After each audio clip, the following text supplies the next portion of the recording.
today for a trial in the matter CFI 27-2013, BGC Brokers versus Mourad Abourahim before Justice Sir Richard Field. The claimant is represented by Clyde & Co. LLP. Lead counsel is Edward Kemp. The defendant is a litigating person. Yes, Mr. Kemp. My Lord, I appear on behalf of the claimant BGC Brokers LP in this matter. Yes. And as will be apparent from the papers, this is a claim for recovery of a loan pursuant to a loan agreement. The amount is £200,000. The central issue in this case is, did the claimant lawfully dismiss the defendants? If it did, then pursuant to clause 3A, the loan would be repayable. Yes. In that regard, the key disputed facts in this case is whether the defendant acted on balance of probabilities as alleged by asking for a payment in silence. As will be apparent from the papers, there is a clear conflict of evidence in that regard between Mr. Gerst and the defendant. We say this by way of opening. The near-contemporaneous email account in particular is supportive of Mr. Gerst's version. And just to say two contexts by way of opening for the meeting on the 9th of September. Firstly, the regulatory context, that all parties in this matter are regulated by the DFSA. The defendant is required to act honestly and with integrity. Mr. Gerst, he had a regulatory function as SEC, and he was an authorised individual, and so he was obliged to truthfully report the defendant's conduct to management, and in turn the company had a duty to report such matters to the DFSA, as indeed it did, and there is a letter to that effect in the bundle.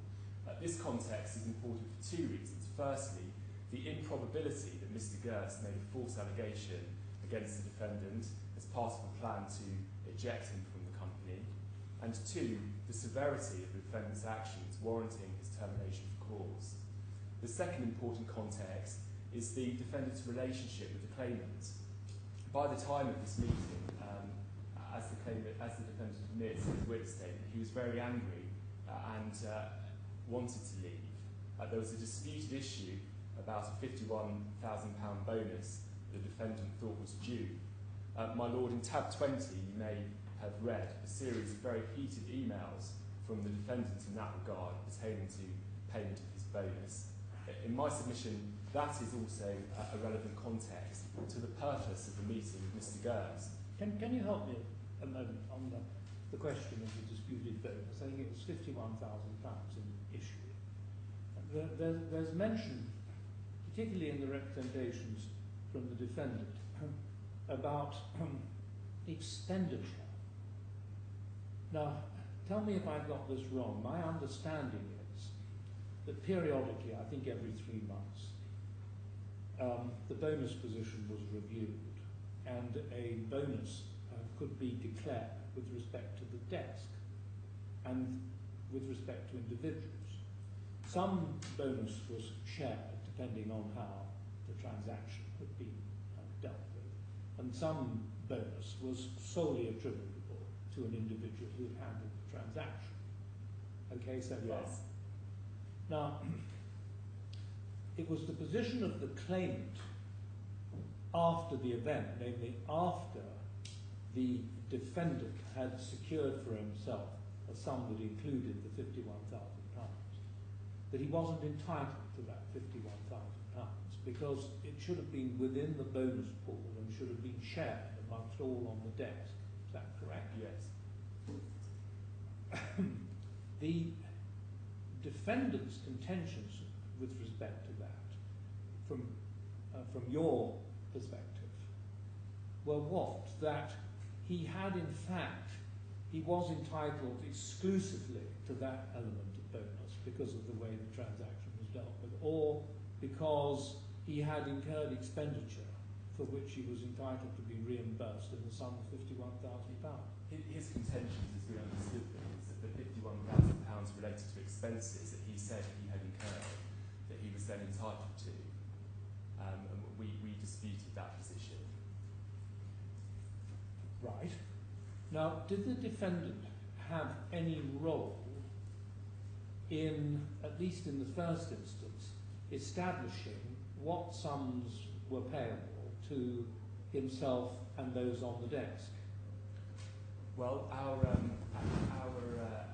position was that he the defendant had said to management that he was entitled to this £51,000, and that was a misrepresentation of the position. But did he have, so to speak, to indent for it and make some report or whatever to part of the financial centre of the claimant for this sum to become payable to him, or was it self-authorised? It was self-authorised. And he would generally have a managerial capacity to make those self-authorisations. They may be subject to checking and audit, but in the first instance, he would self-authorise payments to him that would be due, and then indent for them to be paid. Was it 3 monthly?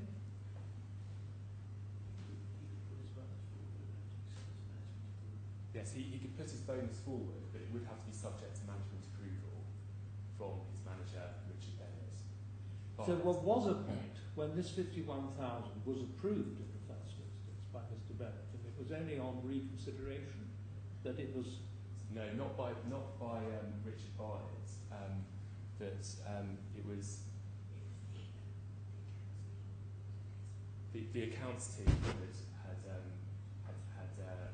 taken the defendant's word for it. It's about £51,000. And that would be the normal procedure. The accounts team would look to see. No, it would need to be approved by management. Well, how did it come to be paid without it? Was it approved by management? No, it wasn't. It was paid in error to the defendant, and then. So there was some hiccup somewhere along the line in the vouching procedures. And then. And who would? Was it the accounts team that would carry out that vouching exercise, or would it go higher up the managerial line?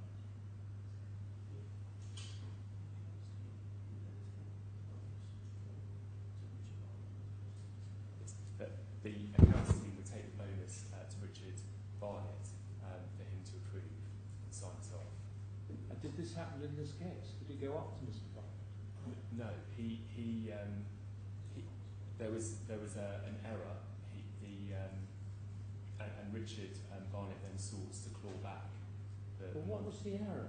Was the error in not seeking his approval, or what?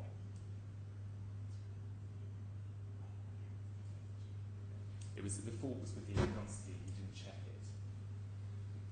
So it went up to Mr. Barnett, who approved it in ignorance of the true position. Is that right? It never went to Richard Barnett in the first instance. But it should have done. Is that right? Yes. Was it just this item that didn't go to Mr. Barnett, or was it the whole, all the sums collectively that were due at this particular point in the calendar? It was just this item. So I see. So this item was omitted. The accounts department omitted it. So it was never approved.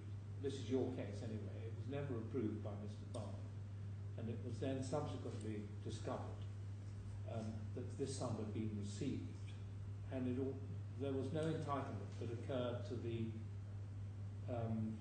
occur to those who came to check it. There was no entitlement for the defendant to receive this sum. Yes. And when asked about the sum, your case is that he didn't say, well, it's a part of the bonus I'm entitled to. He said it was part of his expenses that he was entitled to. And how normally expenses would have to be vouched for, would they, of this size, receipts and so on? And were there any documents that supported this £51,000 by way of expenditure? No. There were none. So I'm sorry to interrupt you, but I wanted to clarify that at an early point because I had a little difficulty when I was reading the papers in understanding how it has happened. Do go on, just to tie the bonus issue back into the context of the meeting, that it's common ground that Mr. Barnett had refused £51,000 in expenses before the start of the meeting on the 9th of September with Mr. Gertz. Yes. And these emails you mentioned some of them precede this meeting of the 9th of Indeed, the very heated emails coming from the defendant asking for payment of this bonus, I think 27th of August. He's asking for payment because, in fact, later on it had been deducted from the next accounting. Exactly. Yeah. But then he has a meeting with Mr. Gerst on the 3rd of September in London. And then, sorry, not Mr. Gerst, Mr. Barnett. And then he's told before the meeting with Mr. Gerst that Mr. Barnett won't give him the £51,000 in expenses. Yes. And we say that he then wants to speak to Mr. Gerst, not the other way round, Yes. about this issue. And that effectively what the defendant was trying to do in this meeting was to negotiate terms of an exit Yes. from the company.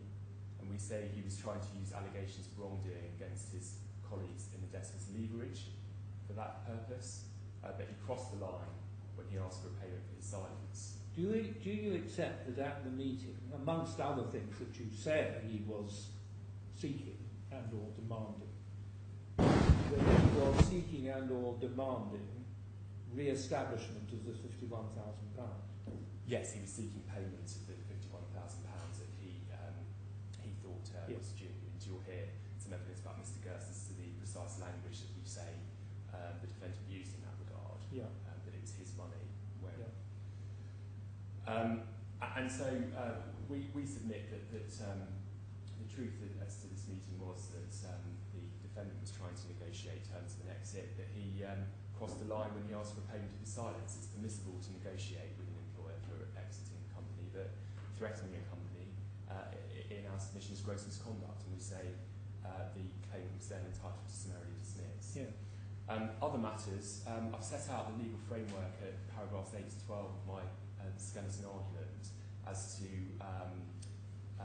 both the contractual framework for gross misconduct, I think it's clause 10 of the contract of employment, and the statutory framework, that being Article 59A. Yes. Now, in light of Article 59A, are parties to an employment contract free to agree different circumstances that will justify the summary termination of the contract?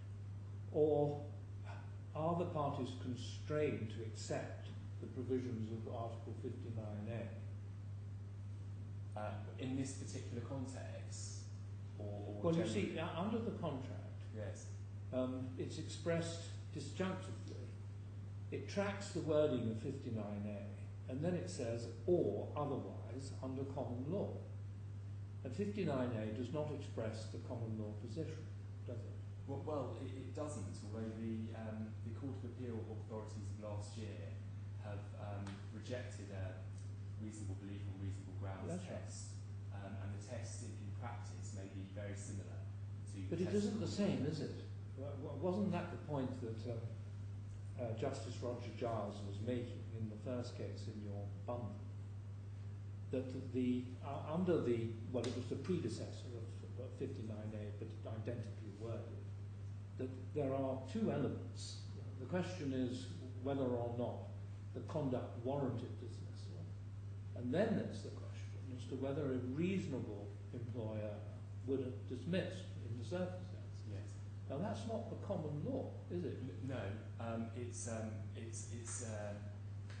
if you were to sort of put the different tests in a hierarchy, you'd have the reasonable belief on reasonable grounds test that we have in the UK, which is a low bar to establish, and then you would have at the other end of the spectrum wrongful dismissal, which would require proving on balance of probabilities whether or not there'd been repudiatory breach, and then you'd have Article 59A, which is somewhere perhaps in the middle.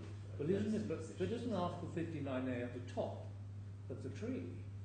It's a more severe test, isn't it, than the common law test of repudiatory breach? For a test that's harder to establish for the employer?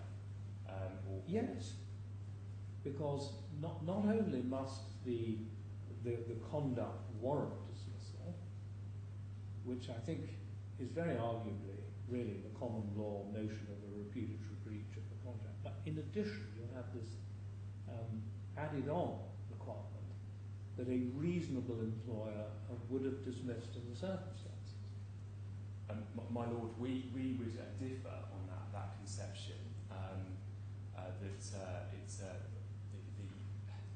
Yes, you've got the two stages to your tests, but the hypothetical reasonable employer element isn't an extra requirement that would be more difficult to establish than the But what's the point of law. those words in Article 59A? Well, my Lord, yes, that is an important point, but we say that. Well, what is the point of those words?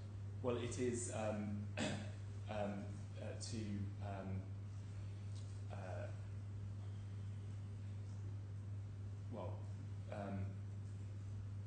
it is to obviously regulate the circumstances in which Yes, something but isn't it to raise the bar a little? In other words, what's contemplated here is that there may be facts which, in the first instance, prima facie, if you like, warrant dismissal. But it's not every such set of facts which will entitle dismissal. Instead, in addition, it must have been reasonable for the employer to dismiss. Suppose, for instance, you have a very long-serving employee, he served the company for 35 years, and he does something which, if he were relatively new to the company, would clearly be a repudiatory breach, and the company could quite reasonably dismiss him. But a very long-serving employee, although guilty of a repudiatory breach of contract, may be entitled to say that a reasonable employer would take into account broader sets of circumstances and would not dismiss, but would make allowance for the fact that he had an unblemished record for 35 years. And that exemplifies the function of the second element of the 59A test. But my Lord, that analysis is certainly not wrong, but in performing that function, the court must not substitute its views for what a reasonable hypothetical employer would have done. Well, how does the court decide whether the second element of the test is made up? Well, that test has to be done in light of the circumstances known to the employer. Yes. And so the court's function in considering the action, what a reasonable employer would have done, is a reviewing function. It's not sitting in the shoes of the business. It's to be determined objectively in light of the circumstances known to the employer. Well, perhaps we can shorten matters. Do you accept that you have to satisfy, both under the contract and under Article 59A, the test in Article 59A? Yes, we'd have to show dismissal would be lawful at common law and under Article 59. But are you contending for any difference between them? Our position is that in practical terms, the two tests are similar, but on the facts of this case, if you're not with us on that and you contend there is a difference, it wouldn't make any difference because of the severity of the defendant's conduct. And so the hypothesis you give that the hypothetical employer might have considered, say, a lesser sanction or so on, that may be permissible under 59A, that consideration, but in light of the severity of the defendant's actions, if you're with us on the primary dispute of facts, dismissal would be the only option available to the employer.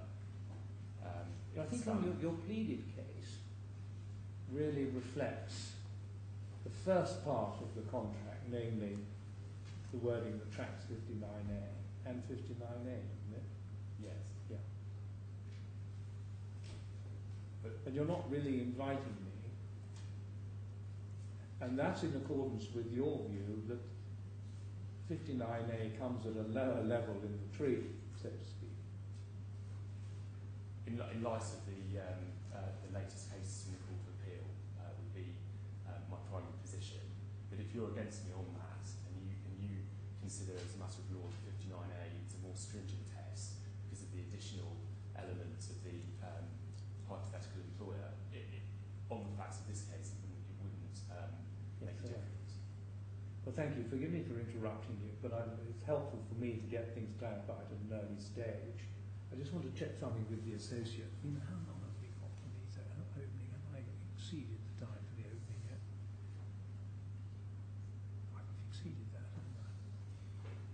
It's my fault, but we've probably exceeded the 15 minutes which are allocated for your opening. Is there anything else you want to say? My Lord, just one final matter is that there is an issue of construction. If you're with us, that the loan amount is repayable. That's in my skeleton argument. I put in West Bromwich and ICS if there is a real issue of construction at tab 5, but we say the write-off provision is clear on its face, and so I don't think I need to trouble you much further with that. Well, thank you very much, Mr. Kemp. Now you have got 15 minutes, but I can be a little more generous, considering the amount of time Mr. Kemp's had, to make an opening statement. Hi. So, I'd like to come back on a few points that Clements were making about the bonus payment, because this whole case doesn't just lay on the issue of me blackmailing the company or not. It's the whole situation that led us to that meeting that happened on the 9th of September. The bonus that was paid to me in February 2013 is a compensation for commissions produced from October to December 2012. So sorry to interrupt you. So you say that the bonus was paid for commissions on trades? Yes. Yes, yes, yes. So out of that, there's a cut that is contractual, a percentage that we have to split within the desk, but that's gross. So usually we take the expenses of that, and then we split 50-50. So the only mistake that I've done was not to submit my expenses during that period of October to December 2012. I should have done that at that time, and I didn't do it. I received an email from Sarah Smith in January asking me what was the split after I've asked her for the full figure of the bonus pool. I gave her a split, and then she didn't ask me any more questions. So the split was 50-50, but after I took out £51,000 for the expenses that I spent for the desk and visiting customers and stuff. And how was it 50% to you and 50% to the other members of the desk? Yes, yes. Yeah. So after I took those £51,000, which I had the receipts, still I had the credit card statements for all the expenses that I've had. And I produced those receipts to Larry Fernando in London, in the Mint office, which we gave to be submitted by a junior member of Larry Fernando's desk. It was all agreed. Everything was agreed by Richard Barnett and Larry Fernando, the management. And was it all agreed after? They all agreed after, but I disagree on the fact that Richard Barnett agreed the full amount without knowledge of the £51,000. It's either he knew for the full amount or nothing at all. So either he didn't agree to nothing or he agreed for the full amount. He could not know the £51,000 at the time. The £51,000 issue was raised by a member of my desk after the payment was made, saying that for him the figure was not right.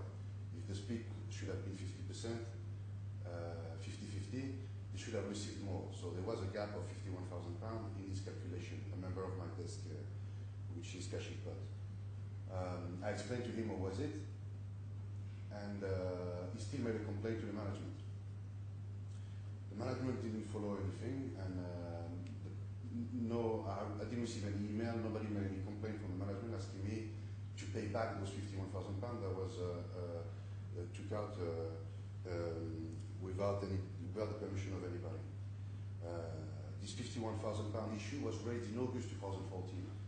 In between, Sorry, when was it raised? in August 2014. August 2014, yes. 2013. 2030. Yes, so 6 months after the money was paid into my account. And in between, there was another bonus who was paid. So basically, at the time when the issue was raised by a member of the desk, I've asked to be separated from that desk. It's exactly at the same time that happened. And nobody made any complaint about that, and I was granted the authorization to separate myself from the rest of the desk. So it was not a 50-50 desk anymore. I was working for myself, and the rest of the desk were working for themselves too. I don't understand why the issue was not raised for the bonus of who was paid in June, and I don't understand why this issue was never raised in between those 6 months. What I do know is from May 2013, the company was starting to act differently towards me, and slowly pushing me into a corner that led us to the meeting, to my my difficulties with the company from August 2013. The meeting I had with Carsten Gerst on 9th of September was not an official meeting, it was a conversation. Yes, well, you say that in your written opening, and Yes. I've got that. Yes. And also what I found really suspicious is that it was a conversation. It was not an official meeting, and I don't see someone taking notes during just a conversation like that. He was not taking any notes. We were just talking. My relationship with Carsten Gist was not what the claimant said it was. I had a very good relationship with Larry Fernando, who was my direct manager at Meet. I did not work for BGC. I worked for Meet Partners, and my manager was Larry Fernando. If I had to make such allegations and say something as silly as that, I would have said that to Larry Fernando. And I think that Larry Fernando, sitting 2 minutes away from us, if I said those things to Carsten Gerst, Carsten would have been intelligent enough to call Larry Fernando to be a witness of that. And I would have repeated the same thing if it did happen. So, yeah. That's all. Thank you very much. We can move, I think, to the next stage, and you're going to call your first witness. Is that right? My lord, yes, Mr. Gerst. So do sit down for a moment. We'll hear some evidence from the witness, and then you're entitled to question him. Sure. And you can do that either standing or sitting, whatever is more comfortable for you. Thank you. Right. Yes. Yes, if I can call my first witness, please.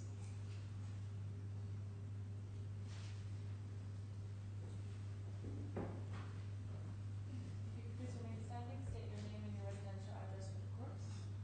Carsten Gerst, Abourahim, Jasmine to Villa 2 here in Dubai.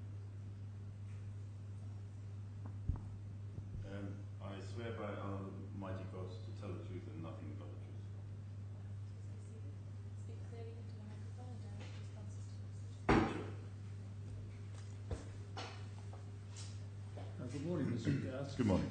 This is the first time I've sat in this court, and I'm detecting Me just too. a slight echo in the court. It's either that or my old age. But I'm going to ask you, please, to speak as a little more slowly than perhaps you're used to, and Sure. enunciating your words as clearly as possible. Sure. Thank you very much. Yes. Could you state your name and address to the court? I think you've already done that. I was about to say, yeah, Yes. still the same. So if you turn to tab 9 of the bundle, please, page 74.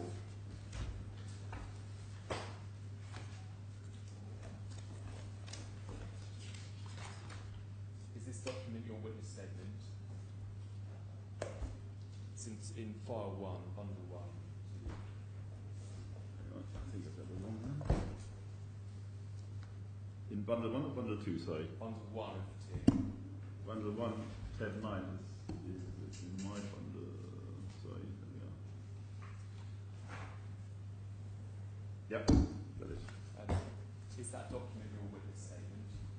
Yes. Have you had an opportunity to read through it? Yes. If you turn to the last page of that statement.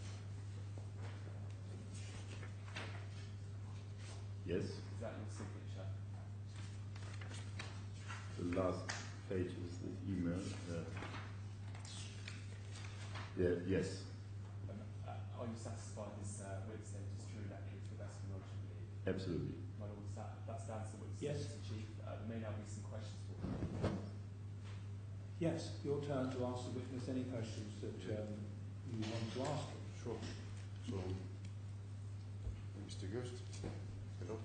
Yes. During that meeting on the 9th of September, were you taking any notes while you were? No. You were not taking any notes. No. So when did you write that note?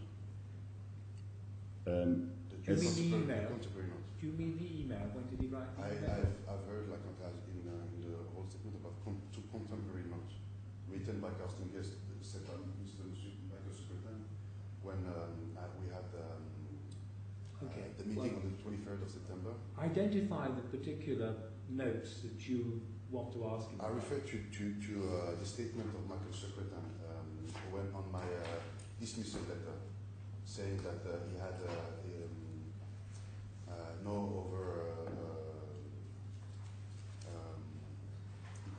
he had to believe what Carsten said because of the contemporary note he has written. That's the letter I received from BGC on the dismissal letter, saying that Michael Secretary was referring to a contemporary note written by Carsten Gerst.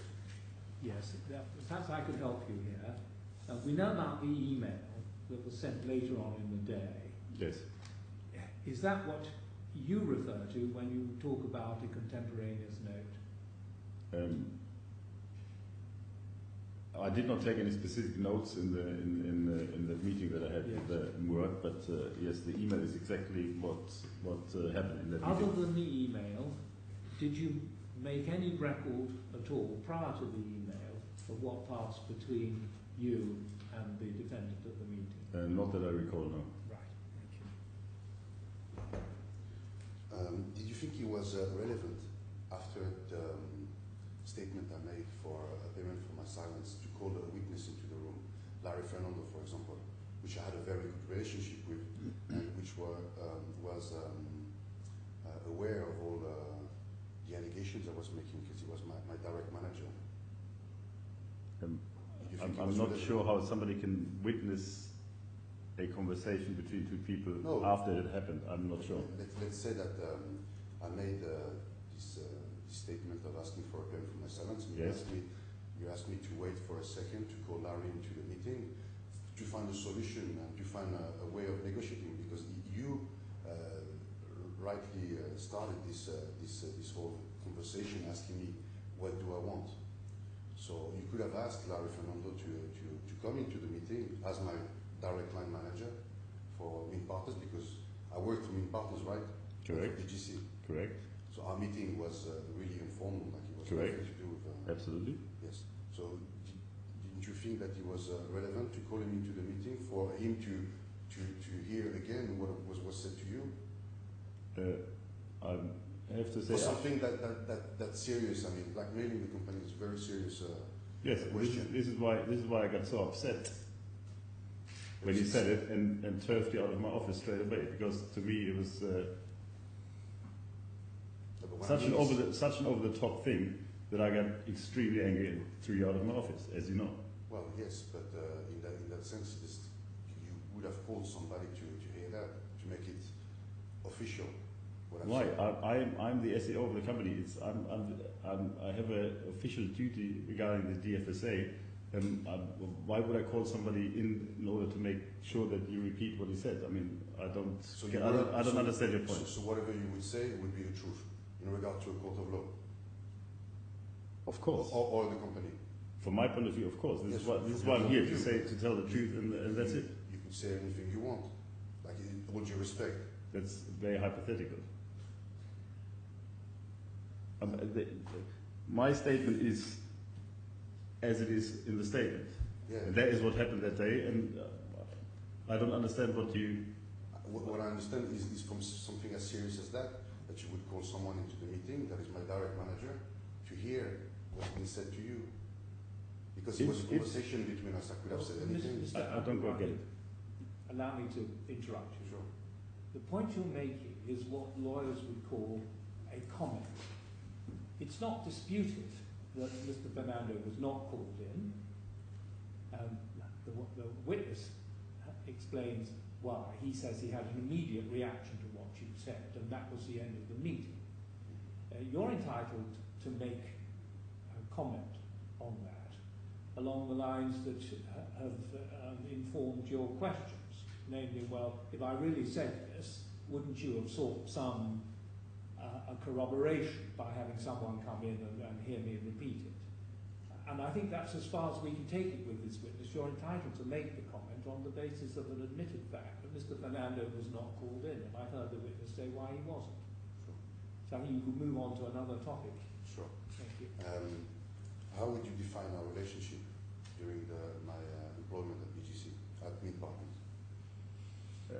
From my point of view, I thought we had a relatively good relationship. I thought that, from my point of view, I was one of the only people who was after a certain amount of time you working there was still friendly with you. I was still there to try and help you sort out the issues that you had, and this is why this chance meeting happened that morning as well. We met in the corridor as we normally did, and I said, "How are things?" And you said, "Well, I'm not happy." And I said, "Okay, shall we have a talk?" And then we went into my office. We came to my office a couple of minutes later, and we discussed. And I was actively trying to find out how I can help you resolve various issues that you seem to have had. And did we have any other conversation about the work and my problems during the past year and the allegations? Of course, we had various meetings, all informal, like maybe whatever. I don't know. Since I reported those underhand activities in the desk, did I ever spoke about any requirement for payment of my silence during this January 2013 to September 2013? This statement of yours regarding payment for his son was the first and only time you made that statement towards me. Yes, for sure. This is why I threw you out of my office. And during all this period of time where I was making allegations about what was happening on the desk, I never made any I never allowed you to think that at some point I would ask, I would leverage this information for anything in the company, whether it's money or position. I don't know, because you never made any clear-cut allegations regarding anything. We had various discussions, but it was never clear what you are actually trying to say or what the actual allegations are. So I was never clear on the allegations I was making. Not towards me, surely not. No. But it was not clear, but good enough for the company to allow me to separate myself from the desk without any change of contract. Regarding your separation from the rest of the desk, again, I thought I was one of the people helping you. At some point you came to me and said that you've got various issues with other desk members and that you do not want to be part of the team anymore, that you do want to be on your own. And I had a conversation, I'm sure, at the time with Richard, trying to help you to achieve that.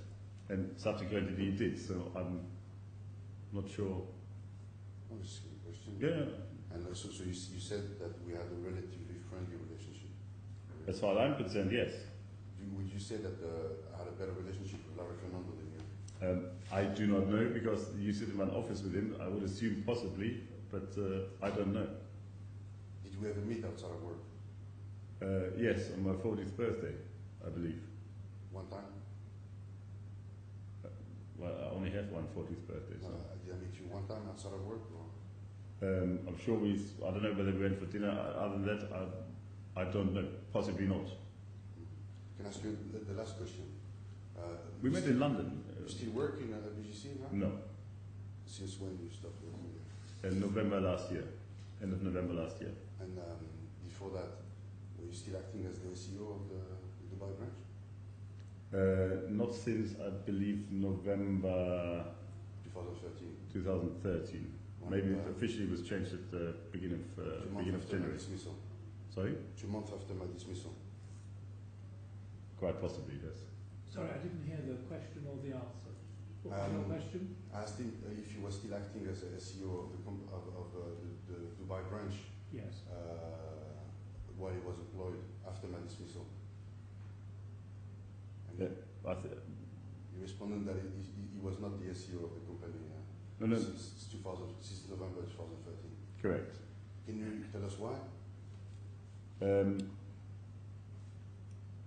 there was a internal disciplinary procedure which subsequently led to me not being the SEO anymore. What was this international disciplinary action?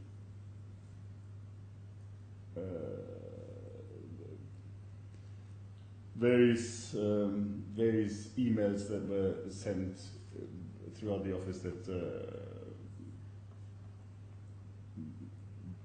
possibly could have upset people, and from a management point of view, it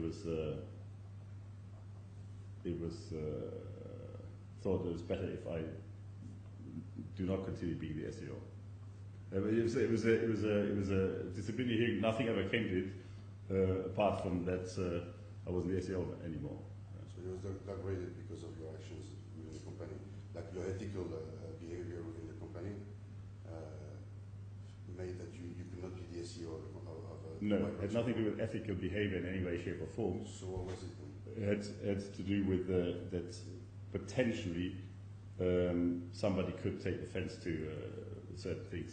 Emails that were not sent by me. Somebody did take offense, obviously, because you were degraded from SEO to... I don't know. You have to ask BGC. I mean, I was never told who made. I was never told, part of the disciplinary hearing, who made what allegation. And you didn't complain about that? Like you didn't ask any questions? Why? And I'm not sure that's relevant.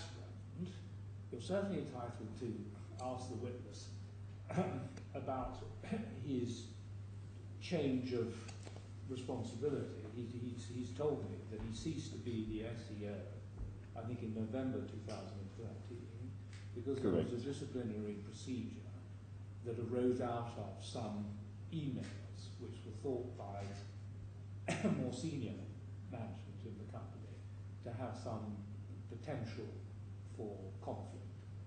And in those circumstances, he ceased to be SEO.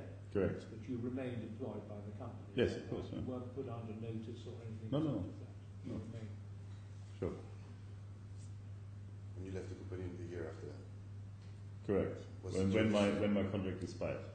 So it was your decision? Sorry? It was your decision? Well, we couldn't come to an agreement regarding the terms for a new contract going forward, so I was happy to retire. They were happy for me to retire. When did your contract end, Mr. Gus? November last year. End of November last year. November 40. Correct. So you carried on to the end of your contract for a further year. Correct. And then that contract having expired and having been no successful negotiation. Yes. In fact, I actually gave notice on that contract. You gave notice? Yeah. But the company would have done as well because as we couldn't come to some agreement. Yeah. Yeah. Yes. Thank you very much. Any re-examination? My lord, no. No. Well, thank you very much, Mr. Gus. If it's necessary for me to do so, I release you as a witness. Thank you. But if you wish to continue to be present in the court, Sure. you may remain in the court, but it's entirely up to you. Thank you. Yes. My lord, if I call my next and last witness, Mr. Secretary. Yes.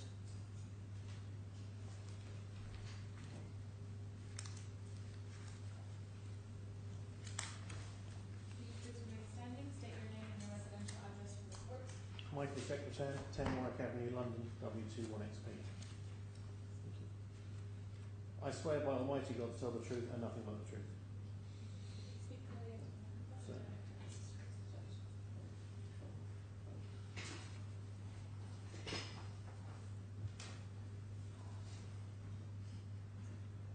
Could you get this? Should be two bundles in front of you. If you find bundle 1 and 2, that's it.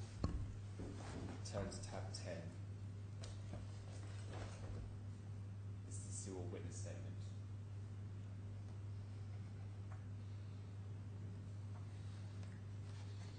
yes, If you turn to the last page, is that your signature? page 87. Yes. Have you had an opportunity to read through this witness statement? Yes. Are you satisfied the contents are true and accurate to the best of knowledge and belief? Yes, I am. My lord, if that stands, the witness statement is Thank you achieved. very much. Mr. Abourahim, Yes.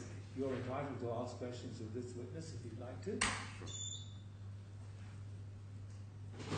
Hi, Mr. Secretary. So,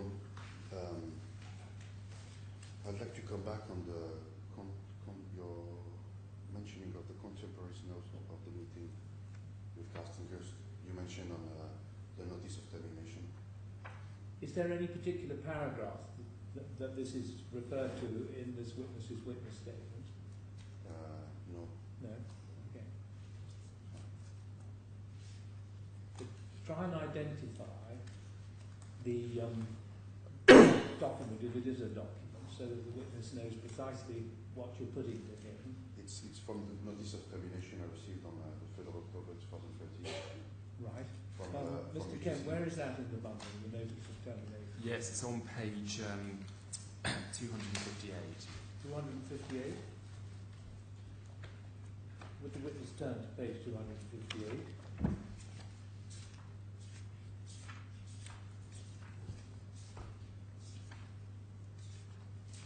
Have you got that in front of you, Mr. Yes. Amber? Yes, sir. And which paragraph is it, Mr. It's the Abourahim? third paragraph. Third paragraph. So, following the hearing,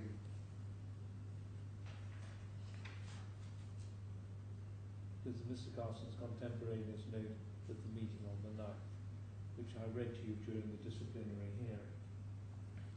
Yes, so we now know exactly what you're focusing on. You now put your question. yes, so can you tell us about this note? Like, how did you come across this note? Was it read to you by Castingers? Was it sent to you by email? Because we're reading it. I read it out to you in the disciplinary hearing. Hang on, where is the note exactly?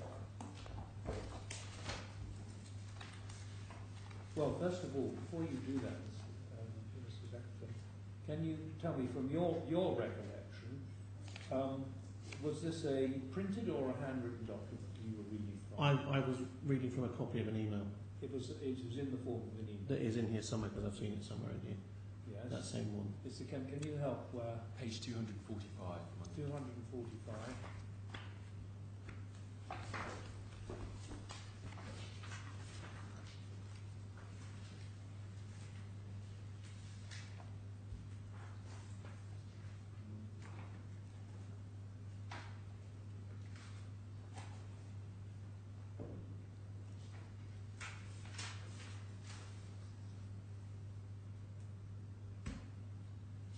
Right, I think we're all looking at it. So this is what you read out at the meeting. That's your evidence.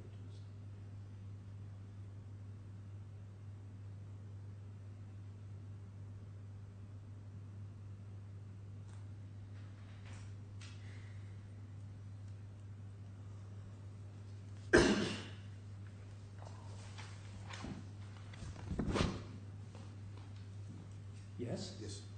So yes, the note was an email. You based your judgment that day when we had the hearing on the email that the Castingers sent to HR. I based my judgment that day on this email and also the content of the conversation with Mr. Mourad that day. Yes, I've known Mr. Gerst for 10 years, and in my opinion, he had no axe to grind personally, professionally, or financially, apart from by doing the right thing professionally with regards to his obligation as the senior person of that office. So I took his version of events to be the ones So that I believe. he gave you an oral account of what had happened, Who did? I'm sorry. Mr. Gerst. No. Only from this note only. Only from the I email. must have misunderstood. It's my fault, I'm sure. Who did you say that you were talking about someone for whom you had? No, I'm sorry. I have known Mr. Gerst for a period of 10 years. Yes. Therefore, when I read his email and went through that process of the disciplinary hearing with Mr. Abourahim, So you hadn't spoken to Mr. Gerst to get his verbal recollection. You were provided with his email and you proceeded on the email. indeed. I see. Thank you. So you didn't think appropriate for such a serious matter to call Mr. Gerst that you know for 10 years ask him a bit further questions and have more light on what was happening on the position you had that day to decide if I was going to be dismissed or not. I was reviewing and taking this disciplinary hearing, and I took it on the evidence that was given in front of me at the time. Do you think it was professional to call the first witness and have a conversation with him about it? I didn't speak to Mr. Guest for any reason of professionality or not. There's no reason why? No reason why. The email was enough? The email was enough, and my conversation with you in the meeting was enough. No, I mean before the hearing, because you were not supposed to chair this meeting. You were chosen last minute to do it. It was Mr. Barnett first, then Mr. Webster, and then you were chosen last minute to chair, which was just pause there. Is that right? That is correct. You were sort of shooed in at the last moment. I believe Mr. Webster was unable to chair the meeting. He wasn't in the country or whatever. Mr. Barnett wasn't able to do the meeting because I think he'd been involved in the process prior, and they wanted a fresh pair of eyes, if that's the right expression. So prior to the hearing, you didn't think it made sense to speak to Carsten Gerst? No. So you slowly based your judgment on the email? Correct, and our meeting that we had together. No, before the meeting. I hadn't made my judgment We've got before his the evidence. meeting. Again, you can make comment on it. He said quite clearly that he didn't have any conversation with Mr. Gerst. He had the email and he proceeded on that, and what happened at the meeting, at the disciplinary meeting. Did you have any knowledge of the allegations I was making against the company prior to for you to be called to chair the hearing? With regards to the allegations that you were making, no. No? Did you have any relationship with me? Because you said you knew Carsten for 10 years. Did you know me? I did know you. You obviously worked indirectly for me. I wouldn't say I had a relationship, good or bad, with you in either way. I knew you purely in a professional standpoint. Okay, thank you. I'm going to ask the witness one or two questions. Do listen, and you may want to ask him some further questions. I'm going to do it at this stage before re-examination, so that it'll shorten things a little. Do sit down then, Mr. Abourahim. In his opening, Mr. Abourahim said that when bonuses were finalised, if they were going to be shared, expenses came off, and it was, if you like, it was only net of expenses that stood to be shared.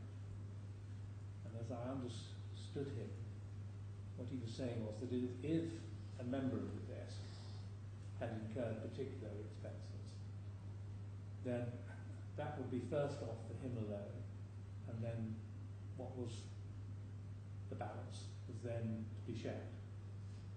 Is that correct? Is that how it worked? There are different kind of contractual arrangements whereby the expense number that you're referring to will come off the top line or off the person's 50-50 share of the actual split. Oh, I see. And what would that depend on? Whether it was off the top line or off the split? Being candid, Your Honour, it would depend how good a negotiator he was in his contract negotiations, because someone who has it off the top line gets paid slightly better than someone who has it off his half-film shop is 50-50. So this would be within the contract of employment? Normally, yes. Are you able to help with respect to these? I think there were two other members of the desk, as well as Mr. Abourahim. Can you remember what their terms were so far as top line or? I can't, but it's normal though for individuals to pay their own expenses and out of your own share of the pot, so to speak. I see. So it didn't come off the top line normally? No, but it could have been off his own personal top line or off his own personal 50-50. It depends on each individual case. Yeah. I don't remember the contracts of the other two chaps. Can I interrupt? No, you can come back to it. Sure. I hired neither Mr. Abourahim or the other two guys. I wasn't part of their hiring process.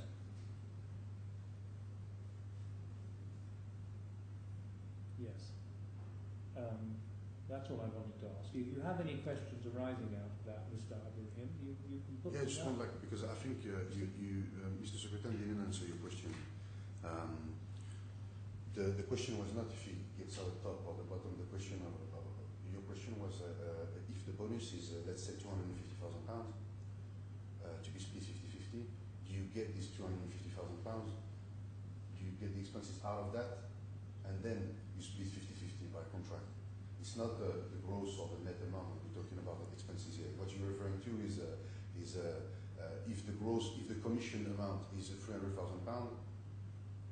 and the cut of the desk is 50%, do you get the expenses of the 300,000 or of the 150? That was not the question. The question was if the desk is allowed a bonus of £250,000, that means that's the commission to be paid to the desk. Do you take out the expenses out of this amount and then split it 50-50 or what? As again I said, it depends on people's different contractual scenarios. But one possible scenario would be where you take the gross amount of the bonus and then you take off the expenses and allocate that to the person who incurred the expenses, and then you split it 50-50. Potentially, yes. Yeah. That's all right. Anything else, Mr. Abourahim? No. No. Any re-examination? No. No re-examination. Well, thank you very much for your efforts. Same applies to you. You're released as a witness.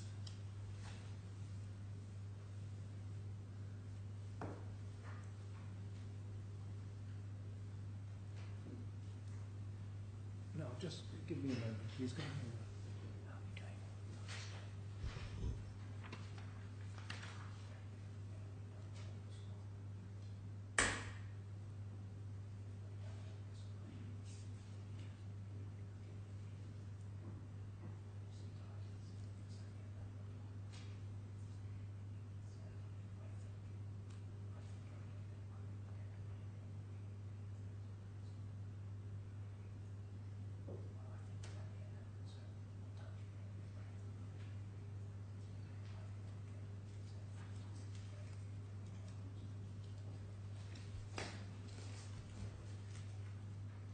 We're doing well on the timetable, and what I'm going to propose is this, that we have a short break to give Mr. Abourahim a chance just to settle himself a little, and then at 11:15 we shall resume, and I'd like you to give your evidence at 11:15.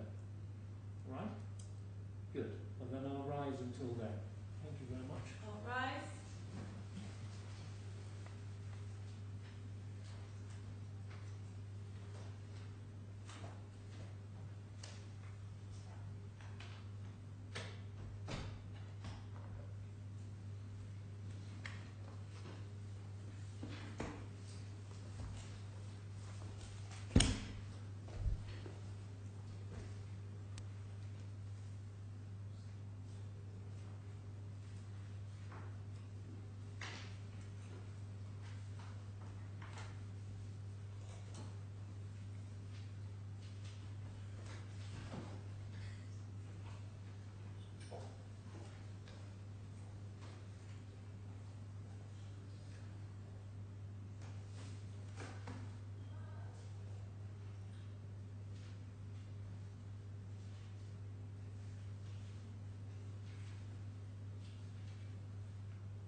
So, Mr. Abourahim, are you going to give evidence? Sorry? Are you going to give evidence? Am I sorry? Are you going to give evidence? Yes, sir. Yes. Well, would you like to go into the witness box and remain standing for the moment, please? Please state your name and your address to the court. My name is Mourad Abourahim, and I stay in flat 4102, Mourad in Dubai. I swear by Almighty God to tell the truth and nothing but the truth. Please sit down. I'm going to ask you, please, to speak a little more slowly than you're used to, so that I really have the best chance of understanding the evidence. Now, let's identify your statement, shall we?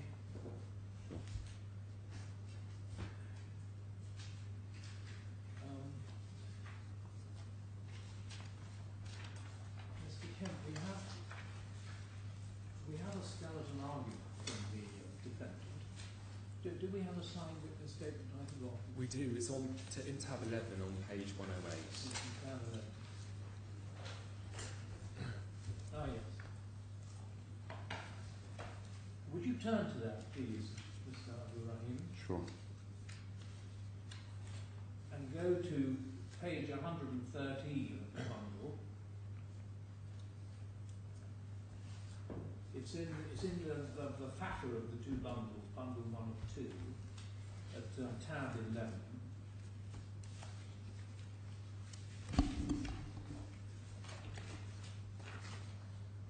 And if you go to the end of that, on page 113, Mm-hmm.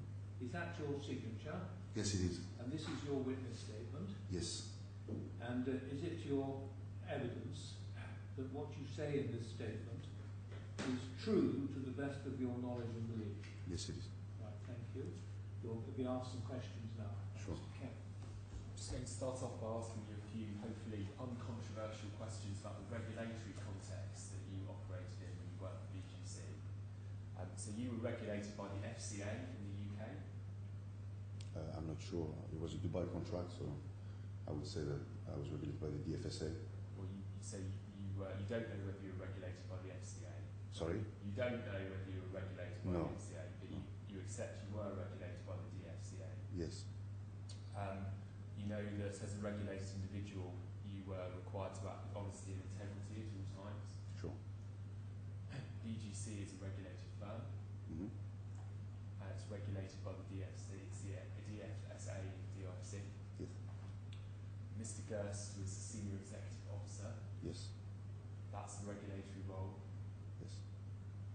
He was a recognised individual for the DFSA purposes. Yes. And he's under a duty to report employee misconduct Yes. within BGC. And that would be a duty to truthfully report employee misconduct, Yes. because he's also required to act with honesty and integrity Yes. as a regulated individual and office holder. Yes.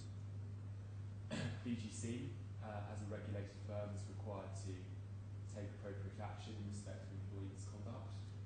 Would you agree? Yes, sir. And to report any employee conduct to the DFSA concerning honesty and integrity. Yes. In terms of the management chain, you worked in the Mint division in the DIFC. Yes. There were two heads of that division. Yes.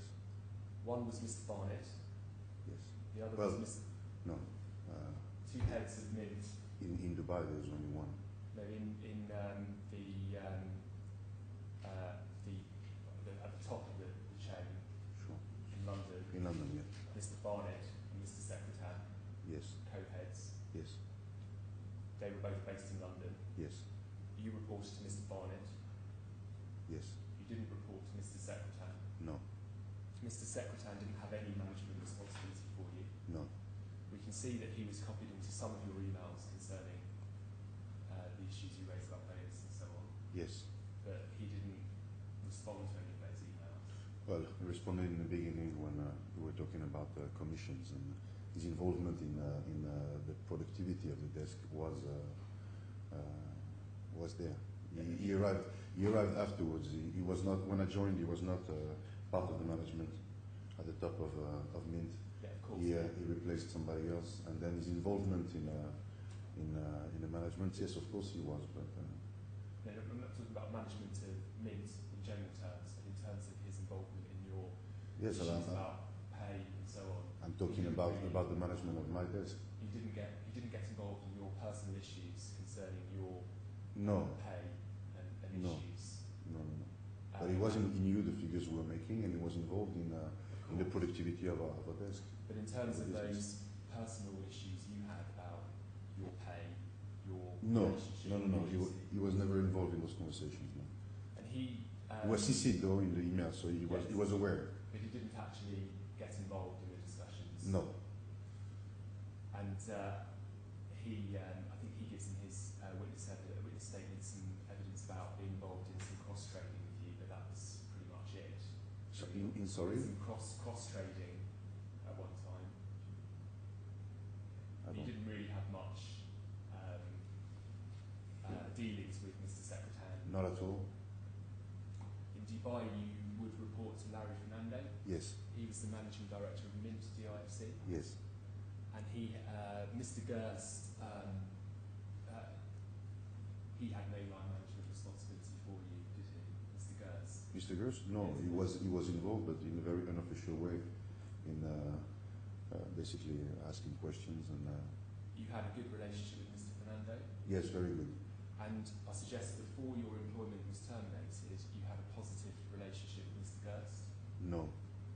That the first time you have said in that you got reasons to distrust him is in your skeleton argument. Well, it was a neutral relationship. He was not a good relationship. He was someone I was talking to, but not someone I could trust.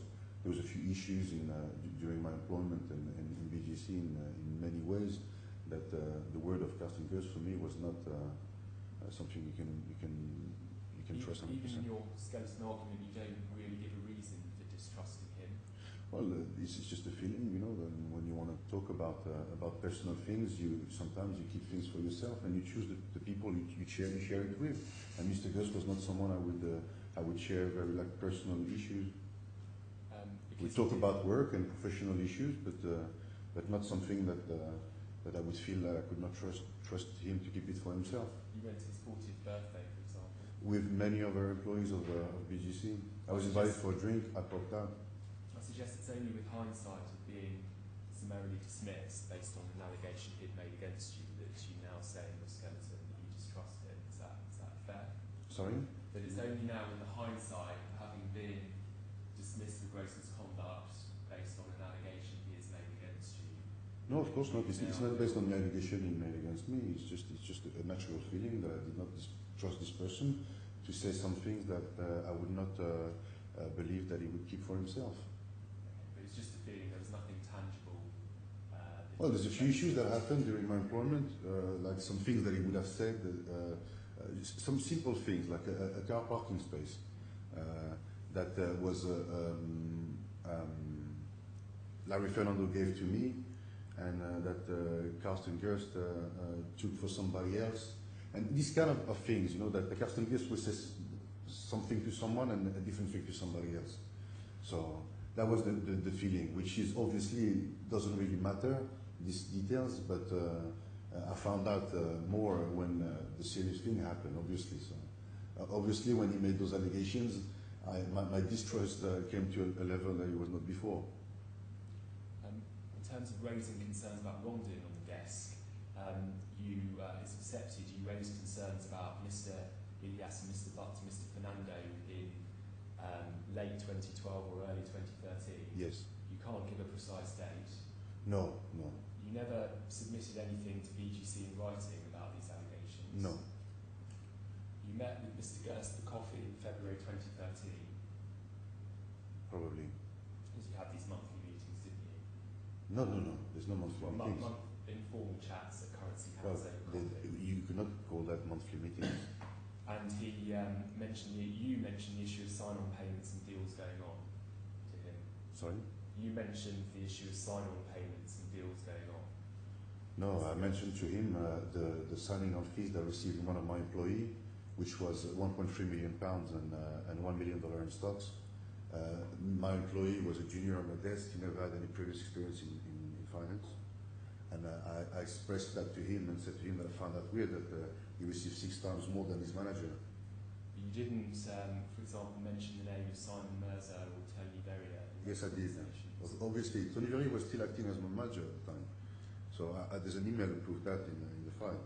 So your evidence is that at the meeting in February 2013, I say the meeting, when you spoke to Mr. Gerst, and you raised the question of the 1.3 million sign-on fee with a member of the desk who was junior to you.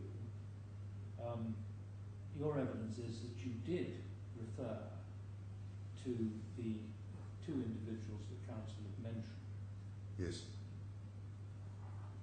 And their names, Mr. Kemp, were Simon Mirza and Tony Simon Mirza, and the other one? Mr. Ferrier, did you Yes, say? Mr. Verrier. But I signed my contract with Tony Verrier.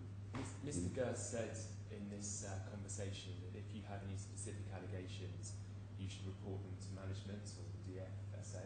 When is that? Do you agree he said that? What is the date you're referring to? It's in February 2013. No, I don't agree to this. But he said that because you didn't give him specific details. Of I gave him all the details he needed.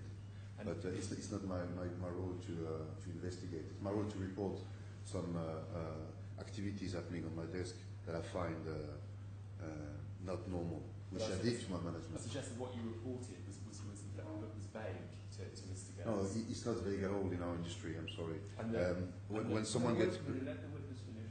when you get paid 1.3 million pound and $1 million in stock in 2011, considering the activity at the time, when you have no previous background in finance, it is strange. And I've been sent by mistake the loan agreement of Kashif Perth by the HR. So I had this document. I was not just talking with making assumptions. I received a document from HR backing that up. So I told him about that, and I told him about what was my conclusion of this payment. And the conclusion of this payment was that Kashif Perth was just a sponge hired by BGC to remote control deals from London. So, and it all made sense with the involvement of Tony Verrier and the fact that Tony Verrier was very good friend with Simon Mirza, and Simon Mirza was the brother of Kashif Perth. So when I said those things to my management, I was expecting them to connect the dots. I did everything I could have done. There was nothing more I could do. It's not my role as a manager of the desk to start putting evidences together. It's to report some activities. I gave the full report, and in our industry, this makes sense as something that is a red flag.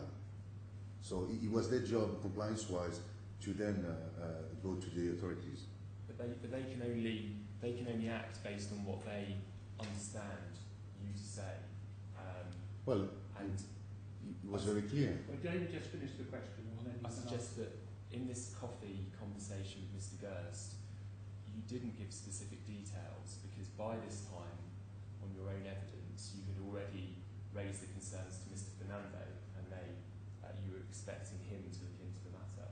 Well, the Carsten Gerst was the SEO also, so I made him aware of that, which he knew already. When he saw the people working on the desk, he knew already what was going on.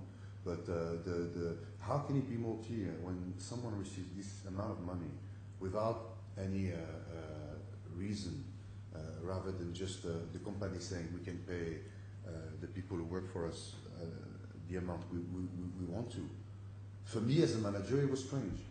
It was very strange, and not only strange because of the amount, strange because of the relationship of this person with the manager of a competitor in London, and the relationship with this competitor with Tony Verrier, who I found out afterwards his lifetime ban from the FCA for his unethical behavior in finance, and this guy is not allowed to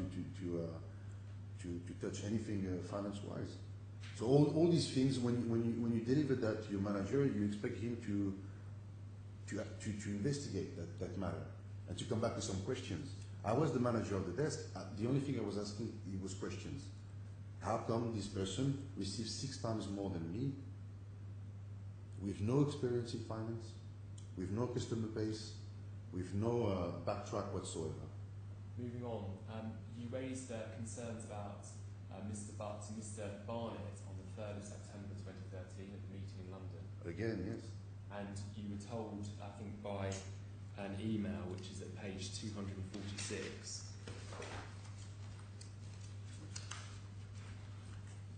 Give me the page again, please. 246 at the bottom of that page.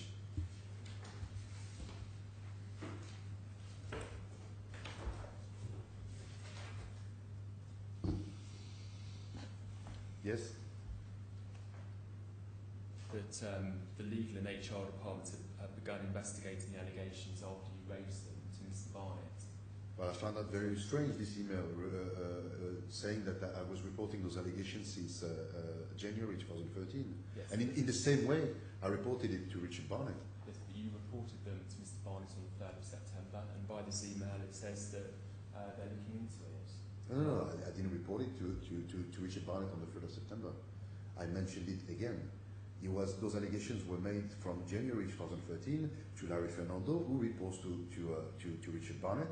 So if I was the manager of a young man like me, and I hear those kind of allegations going on his desk, I would talk to my manager, right, about it. I would make him a full picture. Then the manager, when he hears that, would call me into a meeting to ask me questions. So this email doesn't say that I mentioned that for the first time. He said I mentioned it again. You know, he's saying that I mentioned it, but I mentioned it again. So this email just proved that nothing was taken seriously before by BGC. Those allegations were made from the beginning of the year. No, it doesn't. It shows that you had raised concerns to Mr. Barnett on the 3rd of September, and they were being looked into. So what BGC is saying that is, I never spoke about those allegations before that date. No, they're not. That's not what it says. But you'd raised the allegations to Mr. Barnett on the 3rd of September. No, and it this just email said that I mentioned those allegations on our meeting. It doesn't say that I raised it. It said I mentioned those allegations. So I could have done it the day before, the month before, and so on. I want to ask you a few questions about the logic of your case. Yes. Your case is that from May 2013 you were being squeezed out by BGC. Yes. That the company was preparing your exit. Yes. And that over a 3 or 4 month period various attempts were made to dismiss you. Yes. Do you believe that it was Mr. Barnett who had hatched this plan? Well, it was not him. Obviously, it was the management higher in BGC. Richard Barnett was just at the wrong place at the wrong time. Who do you say within BGC took the decision to prepare an exit? I would say it came from Sean Lee and Mark Webster at the top of the company. Right at the very top. And Just pause for a moment, please. Can I have those names again? Sean Lee and Mark Webster.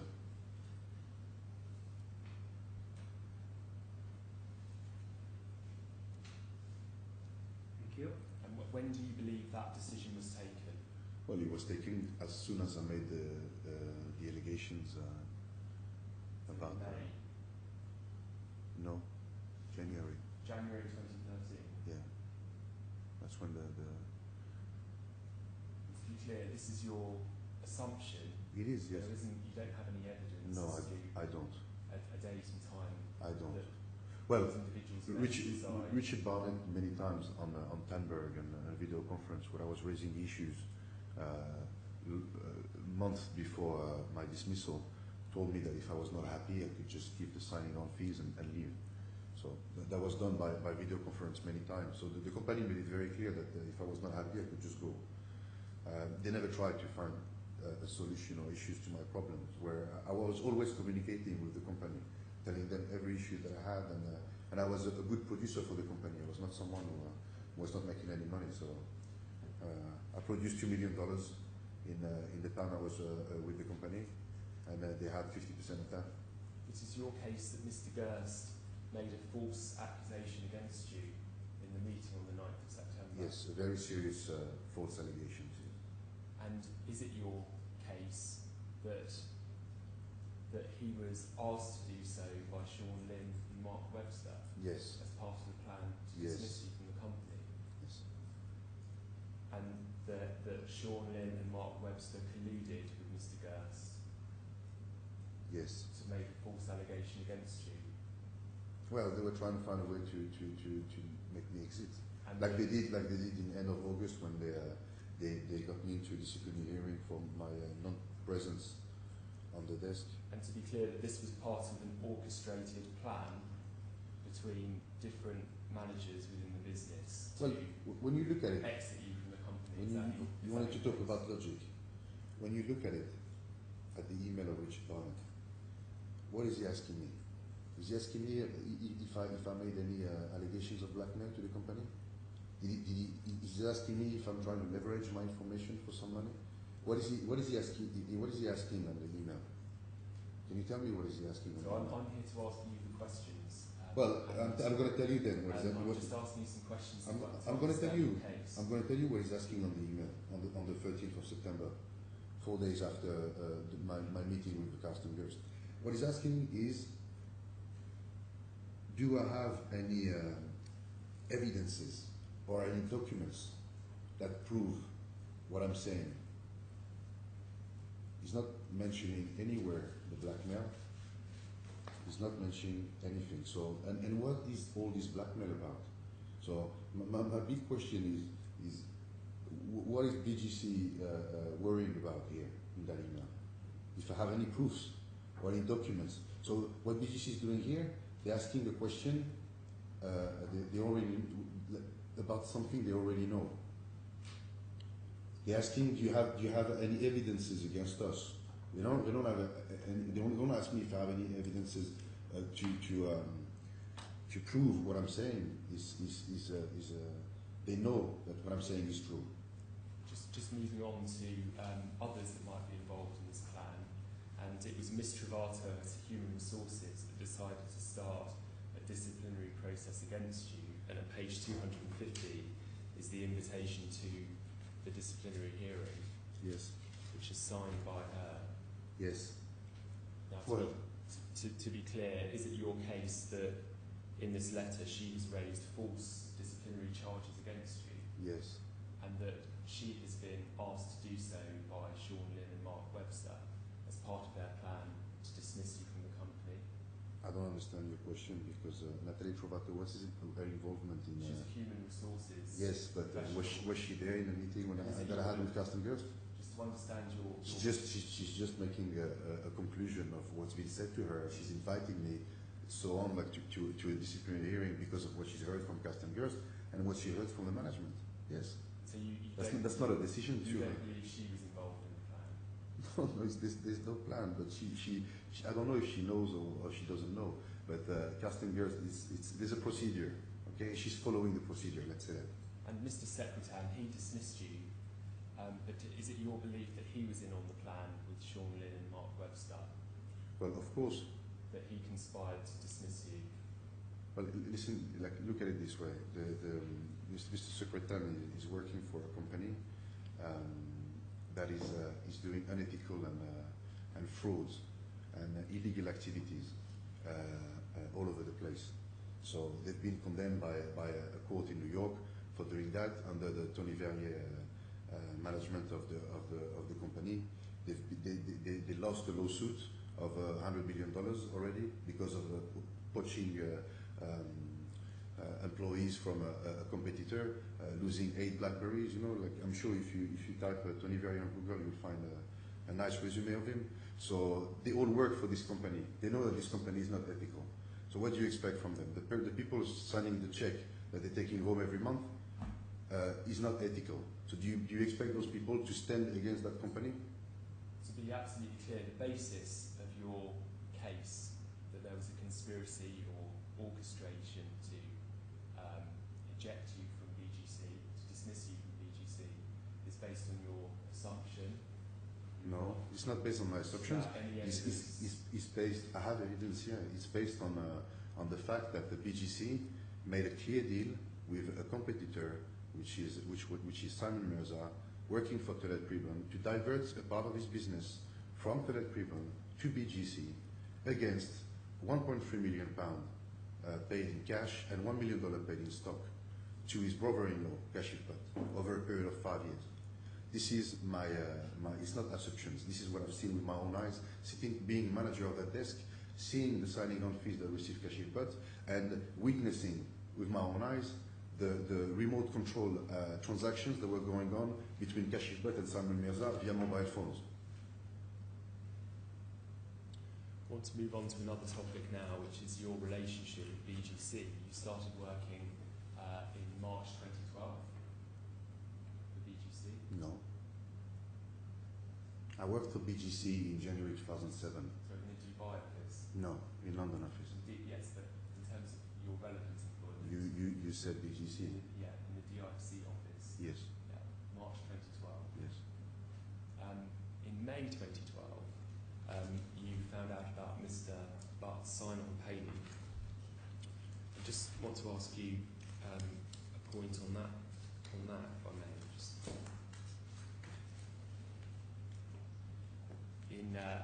Earlier on in your evidence, you said that the sign-on details of Mr. Butt had been sent to you by mistake from Yes. HR. Yes. Can you turn please to your witness statement on page 108 of the bundle?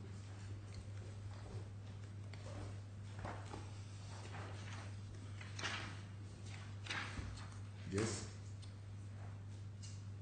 Obviously, you've signed that with the statement of truth. By the second hole punch, the paragraph, penultimate paragraph, I started working effectively in May 2012. I then asked HR to send me a copy of Khalif Butt contract. Well, you are mistaken here. It's a contract we're talking about. I didn't ask for the loan agreement letter. I asked for the contract of my employee. The loan agreement letter is something separate. What I asked from HR was the contract of my employee, which mentioned his salary and all the details of his contract. When you look at the loan agreement, that's two different pages. What you then say, I found that he'd received £1.3 million in cash and $1 million in shares. Yes. You don't say that you've been sent this documentation by mistake from HR. Yeah, I didn't say. Because the truth was, you suspected that Mr. Butt had been awarded a larger sign-on payment than you. No. You then asked HR to send you that information. That's not true. When you didn't hire Mr. Butt, did you? Sorry? You did not hire this individual. No. His sign-on terms and terms of employment are confidential. Probably. Yes? And you took it upon yourself to ask HR for the documentation. No, I asked for his contract. And when you discovered that Mr. Butt had been awarded a larger sign-on payment than you bitterly resented that fact. Yes. Because you thought he was a former greengrocer in East London and you were his boss. Yes? I found that very strange. You should have been getting more as head of the desk. No, I didn't say that. And when you discovered this information, it was. No, but I'd like to come back on what you just said. I didn't say I thought that I should have had more than £200,000. I said that he should have had less than 1.3. That's very different. When you discovered this information, it was before you had any concerns about wrongdoing on the desk, wasn't it? Yes, of course. We just started it in May. We just started trading. Now, Mr. Gerst has given some evidence in his witness statement that it may be the case that different brokers get different sign-on payments for whatever commercial reason. Yeah, but we're not talking about broker here. No reason to. Mr. Butt was a broker on the desk. No, he was not. He was a junior broker, and he was never been a broker before. Like the hiring process, I mean, we can go on forever on this one. But when you hire a broker, you have a backtrack. Like you don't just like get brokers like paid whatever they want. Moving on. And I was his manager. Moving on in the chronology, in February 2013, it was you that asked not to work with Mr. Ilyas and Mr. Butt on the desk. Sorry? It was you that asked not to work with your colleagues on the desk. Not to be the manager anymore. Yes? Yeah. And thereafter you worked alone. Yes. So you separated yourself from the rest of the team. Yes. And by June 2013, it is clear that you felt that things were not working out for you at BGC. What do you mean? Well, if we have a look at page 190. 190? 119. 190. 190.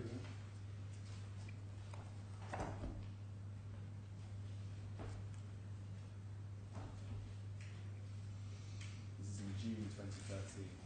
Yes. See if we can fix things and how. I'm obviously not welcome anymore here. And then you talk about working on a well overgraded product. Yes. This is difficult. It was very difficult with the product I was doing. Maybe I'm doing something wrong and you can advise me, or maybe this is personal, there's something not related to work about me you don't like, I don't know. I'm starting to lose hope in what I can do to make things better. Yeah. And so it's clear at this point in time that you're not happy in your job. Of course, no. And You make a mistake here. The words are very important. I was not happy in my job. I was not happy with the way BGC was treating me. So before that email, I was trying to hire an employee from a competitor. Everything was fine. We drafted his contract, and the last minute, I was told that we could not hire this man anymore. So I was trying to develop my product and develop my desk, and I was not able to do so. It has nothing to do with my job. You refer in the email to a very difficult market and a well-overgraded product. Because it's difficult. I need support. I need to be able to hire people. It's not like I was a one-man desk. It's very hard. What I needed from the company is support to be able to do my job. That means hiring people and getting the support I need. It has this email doesn't say anywhere that I don't want to do this job anymore. And I suggest by the time this thing happened, you know what age I am. Do you think I'm thinking about retiring? I suggest that where you say I'm starting to lose hope in what I can do to make things better, that is, you were thinking about leaving BGC at this point. Of course, but I was not thinking about leaving BGC. BGC was telling me that there was no hope for me there.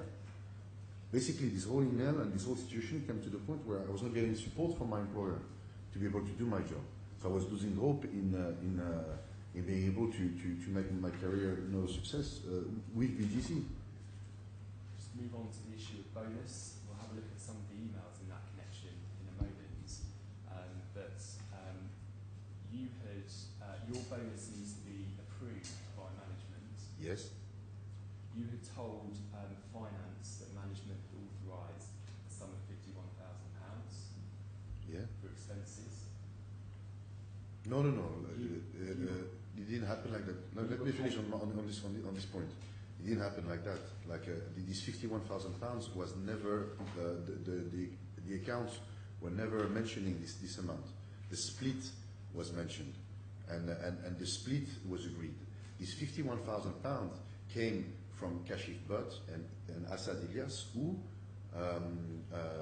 didn't agree to the split, and they felt like there's £51,000 missing. So they complained, and not by email, they complained directly to the management, saying there's £51,000 missing. The management came to me, asking me where are they. I explained to them that these are the expenses.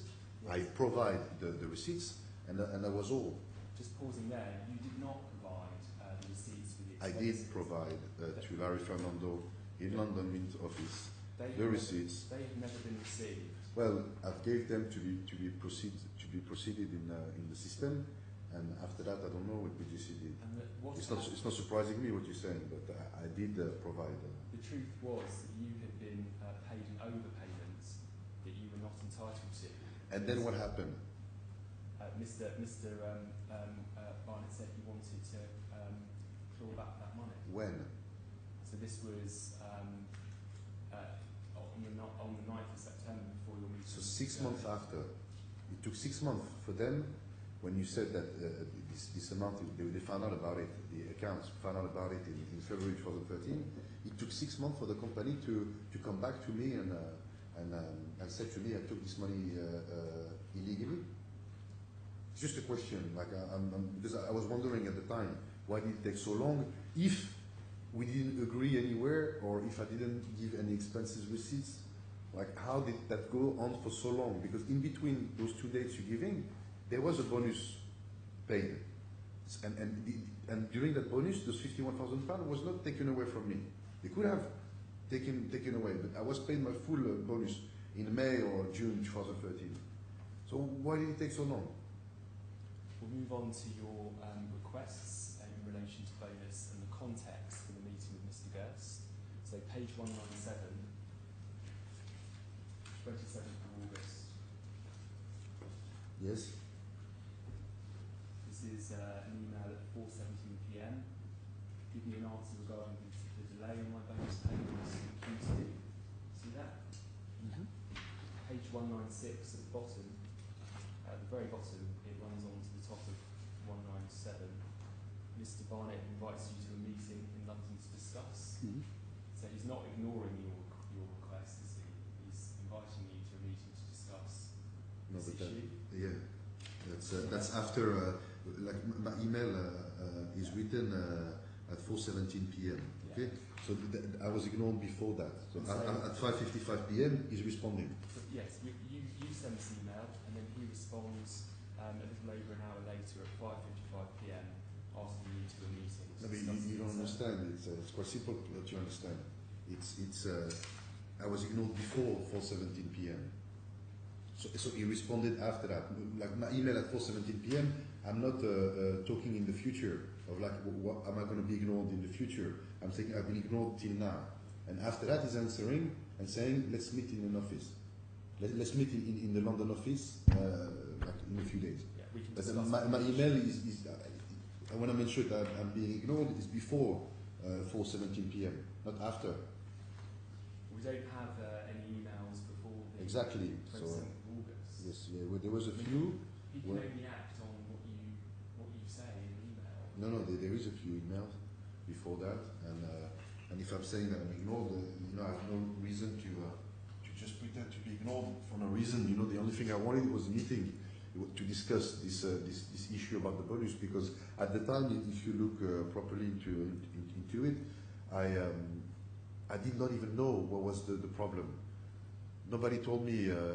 My problem here was that I was not getting paid on time. But nobody told me at the time that the time issue it was because they were holding that sum of money that they're talking about. So my problem here, like I didn't even know it was the £51,000 the problem at the time. After that, he responded to me on the 9th of September, sending me an email. You're getting paid your bonus now. At the time, I thought my whole bonus was being withheld. And on the 9th of September, he's sending me an email saying, you're getting paid. So what was Carsten Gross referring as good news. But with withholding the £51,000 that you took illegally 6 months ago. Can I just interrupt? Sorry. You've told me that in May or June 2013, after the other two on the bench had complained about the split and wanting the 51,000, that the bonus was paid without any deduction. Yes.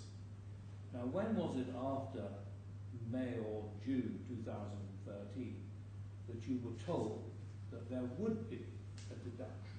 On the 9th of September 2013. On the 9th of September 2013. That was when it was, on your evidence, was it? Yes.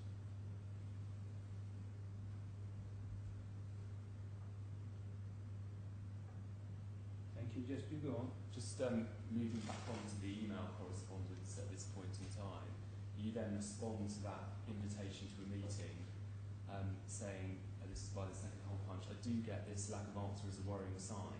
As per my contract, I'm entitled to be paid a fixed percentage of commission on my revenue. See that? Yes. Which page was that? Page 196 by the second hole punch. Yes. And then at the next email is the next email up from Richard Barnett. He says, Mourad, let's discuss Friday, but let's not forget about the money you took without authority from your team members at the last bonus. This needs to be corrected. Yes, this is an incorrect. This is not an incorrect statement from Richard Barnett. But this is what what he says. What he says is, let's not forget about the money that you took without authority from your team members at the last bonus. That's not true. It was the bonus before the last one, before the one before. So before the previous bonus, it was one bonus that went in the middle. So. And then at the top you say, that's the last time you call me a thief, Richard. You are furious with Mr. Barnett. Yes, I am. Because you believe you are entitled to this money? No, because they're telling me that I took this money illegally. And at the time, we're talking about a conversation we had 6 months before, and it was cleared, it was clarified. Like they're telling me 6 months after we agreed on something that they come back on the statement they made. So of course I'm furious, and they're calling me a thief. Like, would I be fighting for that money if I took it illegally? Well, who was it who agreed that the £51,000 wasn't going to be an issue anymore? Larry Fernando and Richard Barnett. And that was in March 2013, when the issue was raised by Kashif Butt, not by the account team, not by the management of Mint. They never mentioned anything about that £51,000. So yeah, page. So that's it. That was an email that you sent in 1917. You turn to page 198. You sent an email at 1933.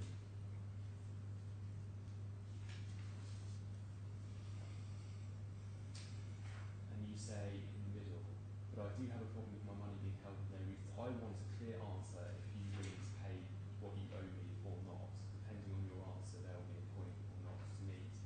This was a demand for payment of your money. yes, but like just to clarify, this at the time, this was my whole bonus that was being withheld.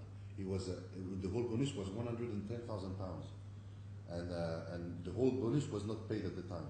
So it was held for that reason, and I still didn't know. You know, that's why I'm getting upset, because nobody at this time is telling me why I'm not getting paid. You're not just upset, you're furious. Furious, like how do you, like, it's an email, these are words. So I had payments to make at the time. I was expecting £110,000. I'm not getting paid, and nobody's telling me why. I don't even know at the time that the reason why I'm not getting paid is this £51,000 that in my head were cleared 6 months ago. So Page 216. you want to call me furious? Yeah, it's like if someone take my money. Yeah. Page 216. Yeah.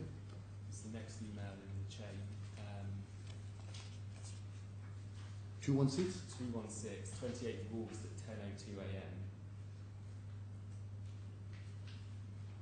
And he says, Mr. Barnett, he says, I'm not going to go through every issue on an email, and there are clearly plenty of both sides. Of course, we want to deal with this in an amicable way. That's why I suggested that HR in the meeting. So Mr. Barnett's not ignoring your emails. He's proposing that you discuss these issues with him. Well, I had a problem with that because you know, now we're talking about those issues that they've never been made in a written way, and that was always told by BGC to me. Every time I had an issue, BGC was telling me, let's not talk about this by email. Let's have a coffee about it. Yeah, he's So, inviting you to a meeting. no, I'm sorry. Like these are serious allegations. You know, like if you want to talk about it by email, I have the right to do so. You don't have to tell me, let's go and off record and talk about it. So, like, he's not ignoring me, but he's not telling me what it is. A simple line prior to 28th of August saying, you're going to get paid, don't worry about your bonus. At the moment, we're holding the £51,000 because we need to clarify the situation, but be patient. This is the reason why you're not getting paid. Would it be difficult? Rather than just let me, because here we're talking about a meeting. I live in London. I live in Dubai. Richard Barnett is in London. It's not easy to go for coffee, you know. So, and when I go to London, I have to visit customers. I have other duties than dealing about my payments or not. So. Turning back to 216, he's not inviting you to a coffee. He's inviting you to a meeting with HR present. This is a formal meeting to take your concerns seriously. Yeah, but a written email for me is better than a meeting with HR. And after he sends you this email inviting you to the meeting, you then entirely unprompted bombard him with a series of emails that they're dotted around this tab in the bundle. But let's turn to the first one, which is on page 201. So that email was at 10:02 a.m. Page 201.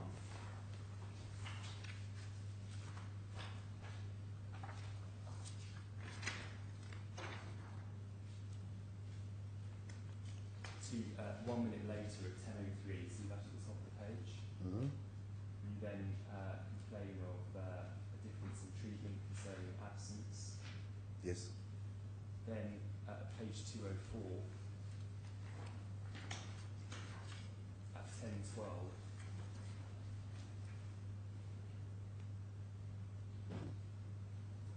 I feel discriminated and treated differently.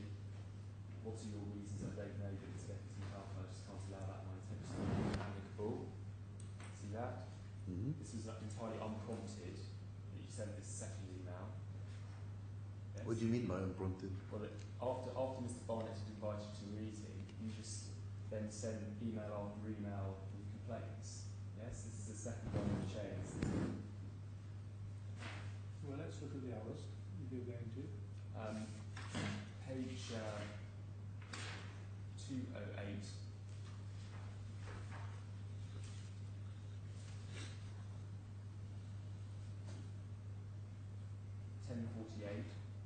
See that? Yes. And so you don't take anything I say seriously. I will come to this meeting with HR, but let's discuss all the issues with HR present, please. Yes? Yes, but again, like all this come from what I just explained to you 5 minutes ago. Just one line saying, don't worry, you're going to get paid your bonus. There's a part of your bonus that we're discussing right now, but like you would have, my questions on those emails was not, please, can we have a meeting? And then he's telling me, yes, we're going to have a meeting, and I keep mumbling around. My questions were, what's happening to my bonus? So that was the answer I was expecting. Not let's go for a meeting, and he's ignoring me. Do you understand what I mean when someone, you're asking a question, very clear, and someone is keep telling you, no, but let's go for a meeting, okay? We'll talk about that later. When it's a simple question you're asking, what's happening with my bonus? The fourth unprompted email is on page 212 at 17:46 on the same day.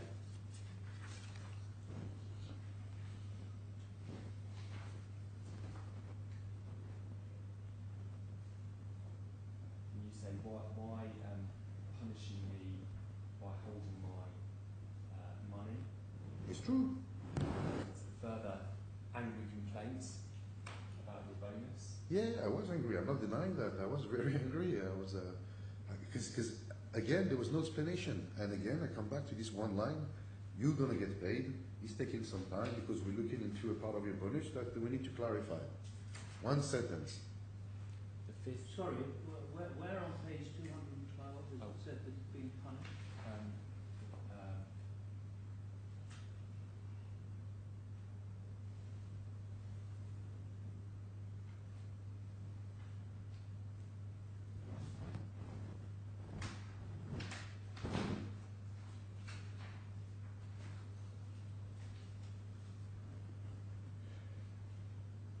Sorry, my lord, I do apologise. That's the next email in the chain. This email at page 212, you say you complain about your bonus, not your intention not to pay me for me to take my dispositions, put me in a very uncomfortable position where I lose money. Yes. Yeah. There's a further unprompted complaint about your bonus. Well, you have to pay me on time. So when you say unprompt, like I don't really understand the point you're trying to make. I really don't. Then if we move on to 216, which is the fifth unprompted email, at the top of the page, at 17:52, see that at the top? And it's this email where you say,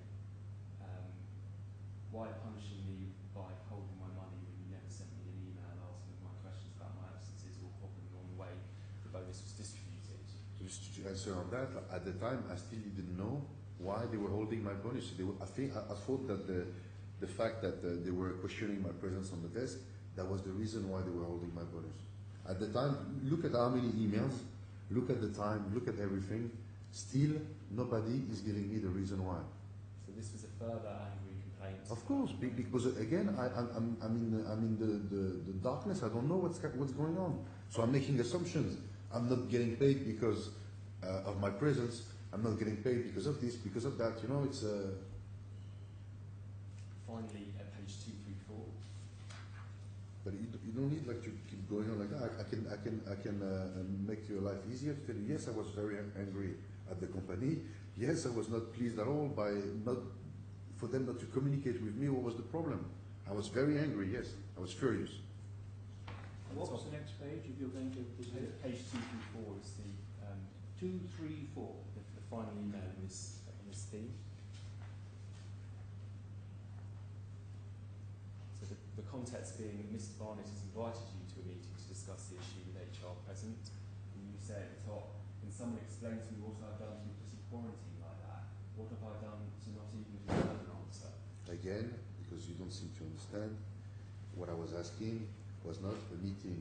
It was an answer to why my bonus was withheld by the company. It was not a meeting. You know, it's like, again, you're asking for a question, and people are telling you, we're not going to go into those details. You'll be invited to a meeting whenever we feel like it. When it was very simple to write one simple line, your bonus is going to get paid because as per your contract. But there's a part of your bonus that we're withholding because of a situation we need to clarify. And then there will not be another email, and there will never be any discussions about that. I will know what's happening. Can I just ask this? When was it that, on your case, the bonus should have been paid? It was end of August. End of August? Yes. But it could have been end of July. By contract, it should have been end of August, but usually they can pay it +1. So if the end of the bonus period is in July, they could pay it, is in June, sorry, they could pay it end of July. They don't have to, but usually it can happen. So end of July, we missed it, and well, I've been told anyway that it wouldn't happen end of July. They tried to. We have the emails that they tried to pay me my bonus end of July, but they couldn't. So after that, I was expect to be paid end of August, which is BGC. They pay us the 21st of the month. So I was expecting to get my bonus paid the 21st of August. Yes, thank you. You had the meeting with Mr. Barnett was scheduled for the 30th of August 2014. Yeah. You were running late. 5-10 minutes, yeah. You didn't tell Mr. Barnett you were running late. I did tell his secretary. You arrived as he was leaving. Well, 10 minutes after the meeting, if you're leaving. He told you the meeting would have to be rescheduled. Yeah. And you became aggressive, used foul language. No, I didn't. When I came to the meeting, I was asked to wait at the reception. And then I saw Richard Barnett leaving for probably a coffee or a drink with one of his colleagues at the elevator. So I came to tell him, like, we're supposed to have a meeting. And he was very rude. If we have, it's you that was rude. If we have a look at the email chain in that regard, page 239 at the bottom of the page. Yeah. Mr. Barnett says the meeting was at 11. You say, will it be at 11:10? Yeah. So you're having text messages with him, email messages with him last time. Hey, 11:10, I was there. And page 238, bottom of that page. Well, you'll have to wait, so I'm starting another meeting now. Sorry? See that? Well, Richard Barnett responds, well, you'll have to wait, so I'm starting another meeting now. Yes. Which page was that? Page 238. Yes. You booked a meeting at 11:10. And then it's 11:14 at the top of page 238. Mr. Barnett says, after the way you just spoke to me, the meeting is cancelled. See that? Because you had become aggressive and used foul language to him. No. Your response to that email, page 237. So do you agree that I was at the meeting at 11:10? I was 10 minutes late. Can you turn to page 237, please, at the bottom of the page? Yes. I'm so sorry, because I'm a little bit behind you. Just give me the page again. Page 237. Page 237, yes. And the emails at by the second hole punch. And you say at the end, if you feel disrespected this morning by the way I spoke to you, I apologise. Yes. So if you haven't become aggressive and used foul language at Mr. Barnett, there was nothing to apologise for. Yes, of course. You could be disrespectful without being aggressive and without using bad language. By being late. I was late 10 minutes and I apologize for disrespecting him like that. Well, you're apologising for the way you spoke to him, that's what the email says. No. If you felt disrespected this morning by the way I spoke to you, yes, well, it's if you felt disrespected this morning, yeah. Because you had been aggressive and No, used foul language. I was not aggressive. I didn't use bad language. Does he refer to that in any email or any complaint or anything like that? Page 232. He was the manager of Mint. He could have complained if I used bad language or being aggressive. I didn't. Not more than he did, you know. And how did I come back a few hours later? Page 232 is an email earlier that day in relation to that meeting, 12:45. 232.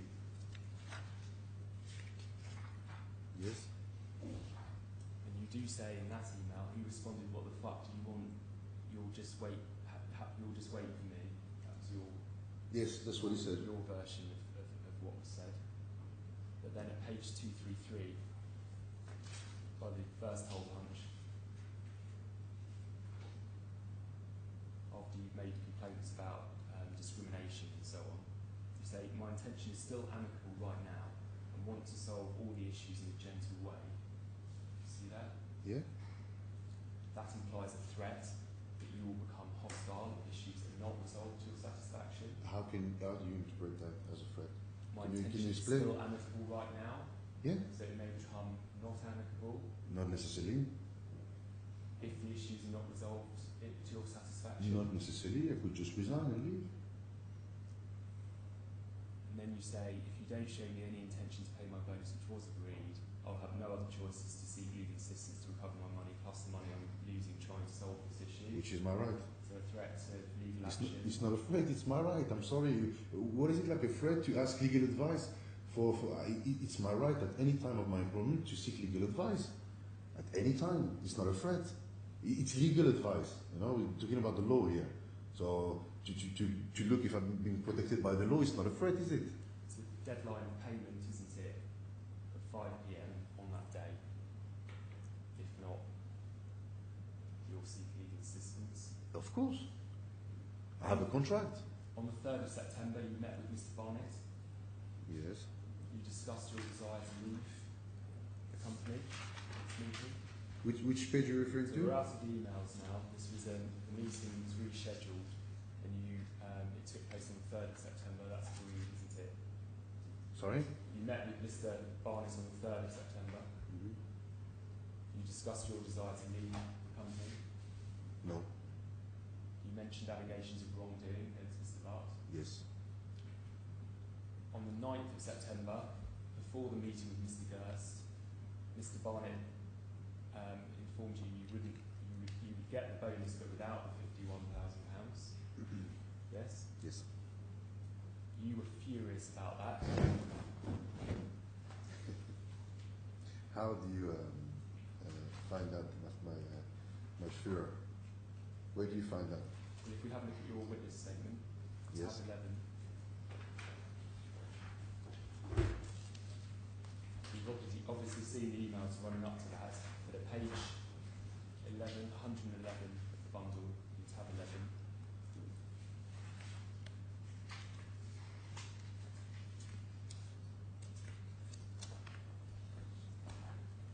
Yes. paragraph 6, you refer to an email being received from Richard Barnett about £51,000. See that? Mm-hmm. And then after that, you say, between the two hole punches, "I was very angry and really was thinking about leaving." Yes. So you, before you went into the meeting, before you had this discussion with Mr. Gerst, you were very angry. Yes. You wanted to leave BGC. No. That was the feeling that I had due due to this treatment, but I knew what BGC was doing. You I was more clever than that. you still wanted the £51,000 that you thought was owed to you, Yes. and it was you that approached Mr. Gerst. You dropped into his office to have this discussion. No, You were not invited to attend by Mr. Gerst. I was invited to go into his office. I met him in the corridor. He asked me, "How are you?" Because before that, if you looked at the email, Mr. Gerst was telling me in an email that he was not allowed to talk to me anymore, and nobody was allowed in the company to talk to me anymore but HR. That was 27th of August. When I was speaking, I was being put in quarantine by the company. So I met him in the corridor. He's asking me, "So how are things going?" I said, "No, it's not good." And he already knew about this whole thing. So that's why our relationship was not as good as he's saying, because he knew. During that time when I was in the dark, I didn't know what was happening with my bonus. I didn't know why they were keeping it. Everybody knew why. He knew, and when I came to him to tell him, like, when he came to me to ask me how things, and I said to him, "Not good," he knew what I was mentioning. So I told him, "No, it's not good. I've been paid my bonus, but not entirely. They're keeping the £51,000 that they agreed to pay me 6 months ago. They're not telling me why. They're not telling me anything. So obviously, it does look to me that I'm not working in a place where I'm welcome. So of course, I'm thinking about leaving." You said the words, "This was your money and you wanted to get paid or else." No, it was my money. Yes, it was expenses I paid from my own pocket. Yes, you were asked, did you say that at the meeting? No, I didn't say that. I said it was my money, but I didn't say or else. Something you would have said because you felt it was your money that was owed to you. No, I said the money is owed to me. So I said, like in the previous chapter you mentioned, I will seek legal advice. It's per my contract. So I didn't understand why it was withheld. You mentioned underhand deals concerning Mr. Ilyas and Mr. Bucks. Sorry? Underhand deals, that you used that phrase. Underhand deals? Yeah, it's something we talk about many times. You said that you had copies of loan agreements, No. contracts. No. That's something you did have because Yes. that's It's something I do have. So I suggest It's something I do have. something you told him that you had as proof. He knew that. He knew that before. If the question is, at this meeting, did you say that you had this documentation? No. He asked me during that meeting, "Do you have any proofs, any documents backing those allegations?" He led the meeting, the conversation, which I didn't care too much about having this conversation with him. I knew he could not do anything about it. I knew he was just picking information, basically. That was the purpose of this meeting. He led this meeting into talking about the allegations to get into the position where he asked me, "Do you have any proofs of what you're saying, whether it's documents or tape records?" You said And I said no. it was you that said that you had taped conversations. No. You said you didn't want to blackmail anyone. Yes. So you confirmed that you did say that. Yes, I said, of course, because I knew how the meeting was going. The meeting was going into a position where he was asking me, "What do you want? What do you want to leave the company?" That was the question, and I knew what he was mentioning, and I was making it very clear that the allegations I made had nothing to do with my request to get paid my bonus. This was per my contract. My allegations was one thing. The request of my payment was something else. There was no leverage. There's never been. So I made it very clear to him. Don't try to twist this into blackmail. This is not. You made it clear that you wanted to be released from your employment contract. I wanted to find an exit plan, because look from May till September. How did it work out? Does it look to you like it's a happy relationship between me and BGC? You said you wanted payment of the bonus and the shares, Yes. and In response to his question, what do you want? yes, and you were insisting on your terms, and then you said you wanted a payment for your silence No. Never even remotely close to. because you were using these allegations of wrongdoing as leverage for your negotiation, No. And by saying those words, you threatened the company. No. Those allegations were made from the beginning only for the company to act on it. That means to separate themselves from those employees. Like the only way I made those allegations from January 2013. How do you explain that I make those allegations for the company to act on it? They never did. You accept that Mr. Gerst said, surely you were better than that? No. You agree he said those words? I don't agree. You agree that he kicked you out of the meeting? He's angry with you? No. He stood Well, up and then left. how did the meeting end? He stood up and left. And I did the same when we finished the conversation. Are you telling me that the meeting didn't come to an abrupt end with Mr. Gerst bringing it to an end? The meeting just came naturally to an end? Well, sort of, because there was nothing to talk about anymore. What he was asking me was, what are the parameters of my exit plan? What I'm asking, and what the company can do for that. So obviously, what he was implying is that the company would make me sign a document for leaving them, and he was asking me what do I want in return. To be clear, he didn't. That was something you inferred from him asking you what you wanted. No. Something he actually said. No, he actually said, "What do you want?" But, yes, he said, "What was your best case scenario? What do you want?" Something like that. But he didn't say mention signing a document with a confidentiality clause, for example, or anything like that.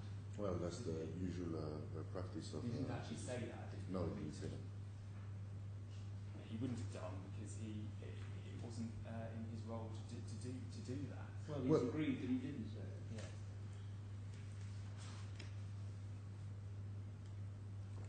His role in the meeting, what was it then? That's the whole point. And that's why the meeting didn't last. What was the whole point of the meeting if he didn't have any role or anything like that? Just to get information and come back to his management. That's all he was doing. He was not trying to find a solution. Moving on to your response to the disciplinary charges, page 255, you've got some notes of that hearing.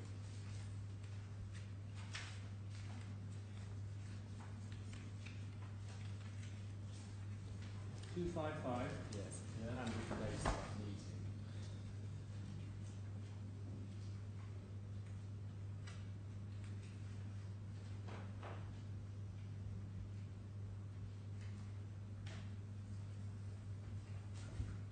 Page 256, at the top of the page, it's got MS reads the email. See that? Yes. The email is the email on page 245, the 9th of September account from Mr. Gerst. It was read to you, wasn't it? No, he wasn't. That's what these minutes are saying took place. Sorry? The minutes record MS reads the email. Michael Secretary reads the email? So someone was writing notes, weren't they, during this hearing? I don't know who he was. Someone from HR, did you see that? Yeah, I saw I'm seeing that in front of me now. And what these notes record is that Mr. Secretary read the email to you. No. You to respond. I never, the email was never read to me. So you're saying that this note is a falsity? Yes. That it's been deliberately fabricated, or it's just an error? I don't know, maybe it's just an error, but the email hasn't been read to me. And you have responded to that? Not true. My silence for what? See that? So clearly he has read the part about payment for your silence. No. Otherwise you wouldn't have responded my silence for what? Well, he could very easily say that I requested a payment for my silence. So without telling me that he's reading anything. So I don't know if he was reading something, but he never said to me that he was reading an email from Carsten Gerst or anything like that. So maybe he was reading something, and the things that he was saying was from a note that he was reading, but he never said, I'm going to read what we received from Carsten Gerst. He never said that. And then the next thing that Mr. Secretan says is better than that, which is a reference to what Mr. Gerst has said in the email, that he surely is better than that. That part of the email is read out. It's what these notes are indicating. Do you agree? No, I don't agree. And you say that part is correct, that CG misunderstood the prior part. I've been trying to grow business but not working. Sorry? Can you repeat? So you say, MA, that part is correct, i.e. the better than that comment, that CG misunderstood the prior part. I've been trying to grow business but not working. It doesn't make sense that I would agree that that part is correct, that I'm better than that. I'm better than what? It doesn't make any sense, no. You did not assert that you've been falsely accused of blackmail, of attempted blackmail. I've been falsely accused. You don't say in this meeting that you had been. Of course, they asked me a simple question. Did you ask for payment for your silence or not? And I said no. I clearly no. You didn't flatly deny. Of course I did. Mr. Gerst's version of events. Of course I did. They asked me very clearly, did you or not ask for a payment for your silence to Carsten Gerst, and I refuted that with no doubt. And then at the bottom of page 256, the notes continue that your account of what was said to Mr. Gerst. I want to go. See that? Yeah. It's about you exiting the company. Yeah. And then you said, I will not leave empty-handed. Yeah. So this was your version of events No. as to what you had said to Mr. Gerst? No, it was not. My version of what happened that is, it's obvious that the company wants me to go. I do not want to go. I want to finish my contract, which is 3.5 years remaining. I want to have the support from the company to be able to do my job as I did so far. But the company is not letting me do so. So what's your solution to this? Do you want to change the chain of events, or you want me out? But if you want me out, obviously, I'm not just going to go like that. All right? I had 3.5 years running in my contract. I don't know why I should just leave like that because they don't want me there anymore. So obviously, I wanted my stocks that I received when I joined the company. My bonus, that was the part of my bonus they were taking away from me, and an agreement on firing me for no reason or telling me to go for no reason, just like that. And that this record of what you had said to Mr. Gerst, I will not leave empty-handed, was not inconsistent with you demanding a payment for your silence, Mr. Gerst? No, of course not. Let's put it this way. How can you put, because in my industry, my job is very simple to put a price on my job. On my daily hours per hours, you can put a price on how much I'm worth. How can I ask for a payment for my silence? How can I put a price on that? Just like that on top of my head, 1 million, 2 million? You know where I can put a price on? From my previous records. From the day I started working for BGC till this end. I made that much money, I got paid that much money.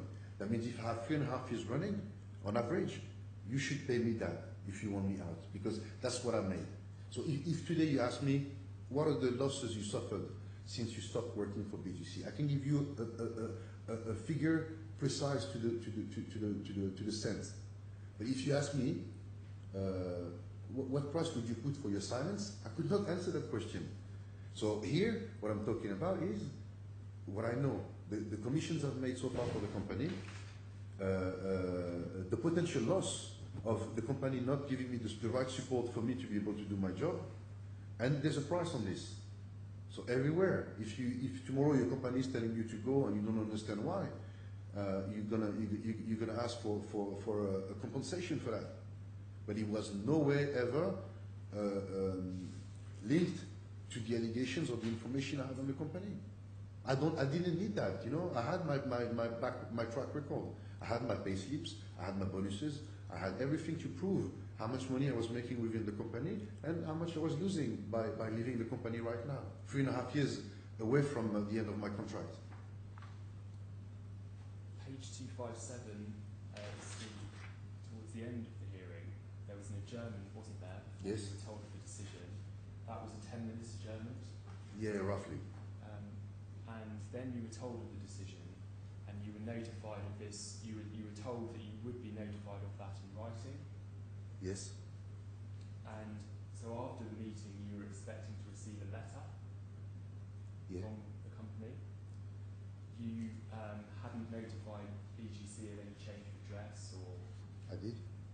And all my utility bills were coming to my desk. Empower, due, DIWA, and my address was stated on it.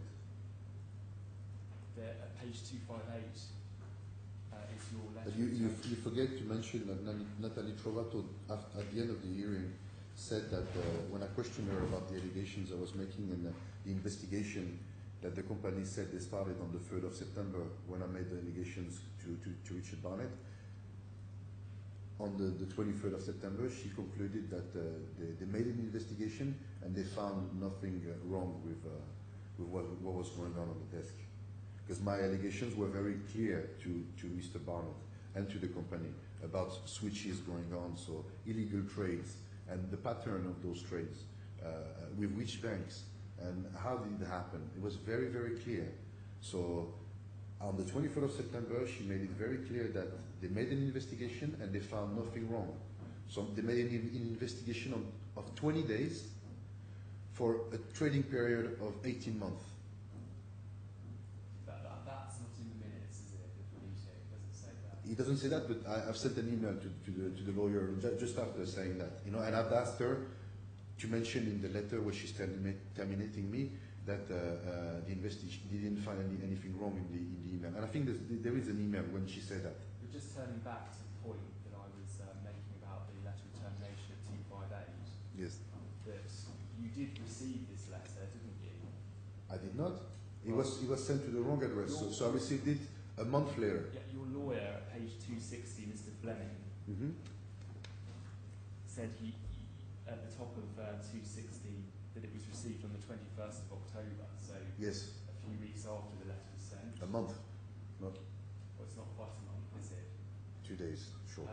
And the letter tells you of your right of appeal at page 259. It says within 5 days of receipt of this letter. So you could have appealed after the 21st of October when you received this letter, didn't you?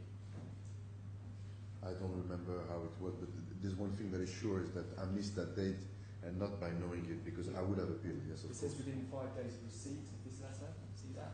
259. The receipt of the date of the letter, because the letter is dated the 3rd of October, so I think it was a misunderstanding. When I received the letter, and that's when I spoke to the lawyer, I thought that the deadline was the 8th of October. I thought that the appeal was 5 days after the date of the letter, not 5 days after I received it. Just to be clear, at this point in time, you've been dismissed for gross misconduct for a matter concerning your honesty and integrity. Your career in financial services is on the line at this point. Yes? It's still now. And this is your last chance to clear your name and set the record straight in an appeal. And you didn't appeal, did you? Not because I didn't want to appeal, because the letter was sent to the wrong address. You didn't seek an extension of time. The letter, again, was sent to the wrong address. So I received it a month after I've been dismissed. You didn't ask for an extension of time to lodge an appeal. No. And I suggest the reason that you didn't do this is because you knew that Mr. Gerst was telling the truth. Yeah, probably then. And do you think that if I knew that he was telling the truth, are we here because of blackmail, of my integrity? No. We're here because they're trying to recover the loan. So if I knew that Mr. Gerst was telling the truth, I would have paid the loan back and cleared my name, as you say. And BGC, they came back many times to ask me for a way to pay them back in different ways, in a few years, to negotiate that. So it's just not a point of putting an appeal or not. It's we're here today because they're trying to recover the money, not because they're accusing me of blackmail. The blackmail thing is to make this dismissal lawful or not. So to clear my career and things like that, there was a price. If I did say those things, I would have paid the loan back. The last document I'll take you to is page 261, which is an email from your attorney, Mr. Fleming, on the 16th of October. It starts at the bottom left-hand side of that landscape copy. Yes. And the first thing that your attorney presumably is acting on your instructions, as you're aware, is to make contact with the company in respect of your termination. And the first thing he says is, I'm writing to demand that BGC withdraw its revocation of Mr. Abourahim's visa, restore him to payroll, and enter into immediate negotiations over the proper terms of his separation. Even after your employment had been terminated, your priority is to negotiate an exit payment from the No, company. it's not that. It's to come back on a normal terms, you know, like I've been unlawfully dismissed. We're in Dubai, you know, it's not like I can walk around here without a visa. There's a visa process here, so it's not just, we're not in Europe or, you know, it's important here to have a visa, to be protected if I have an accident or anything like that. So, yes, what he's asking here is before we start the termination of this person, is to do it right, not just to seize his visa. And what if I have children in school? Or if I have things like that here? If I have, like, I don't know, like, what should I do? Should I take my kids out of school? No, there's a process for these things, you know. So that what he's asking here is not to come back and ask for some money. What he's asking here is to do it in a proper way, because there's a visa situation here going on, and you just don't cancel the visa of people and tell them to leave in September. Finally, you never reported the underhand dealings on the desk to the DFSA, did you? Me? No. And that was because there was no substance in them. No, that's not true. I did not do that because my role, compliance-wise, and I was very meticulous into that, it was to report it to my management. And my management have to report it to the DFSA. And that you were simply using the reports of wrongdoing as leverage in the conversation with Mr. Gerst on the 9th of September.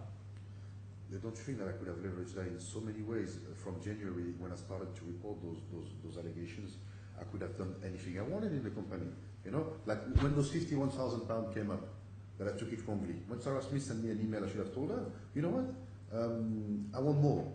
I don't want to pay. I don't want to be paid 52%. I want to pay. I want to be paid more because of those things that I know. It doesn't make sense. The leverage aspect of it doesn't make sense at all. I made it very clear from the beginning that these were two different situations, and for them to deal with. You know, the allegations were for them to deal with. It was not for me to leverage or for me even to act on it, like to make an internal investigation. I reported what was going on. It was for them to make an investigation and to act on it. The £51,000, the rest of the money they was withholding, the way they were treating me within the company, it's a different thing. And I can defend myself with that. You know, I was a successful broker until BGC tried to destroy my career. Because I'm not working till now. I'm not working for any brokers. I didn't even try. Okay? Did I go to the press? Did I go to try to find a financial aspect into those information? Did I do anything like that so far?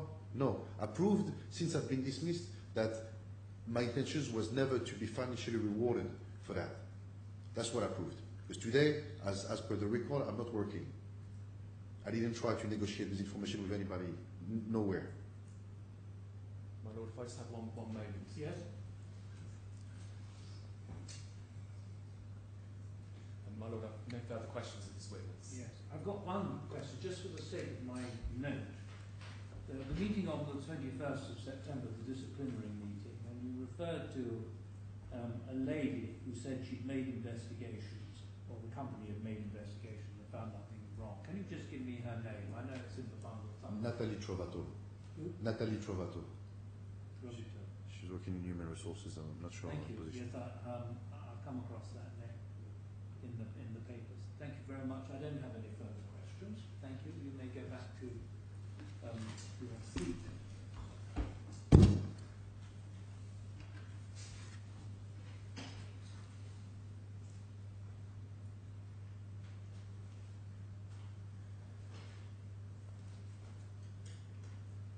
Now, propose is this, that we adjourn now until tomorrow morning at 10 o'clock. I think both sides are entitled to some time to take stock of how the evidence has gone in formulating their closing submissions. An important issue in the case is an issue of fact, and so an analysis of the evidence that's been given orally will be important for closing submissions. And because we've made good progress today, the parties will have rather longer to formulate their submissions than they might otherwise have had. And so at 10 o'clock, I will hear the closing submissions for the claimant that will be limited to 30 minutes. And then Mr. Abourahim will reply for 30 minutes. And then the burden being on the claimant will have a right to reply for no more than 10 minutes.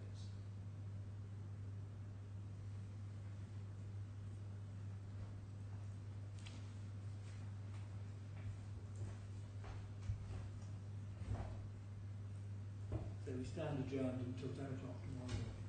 All rise.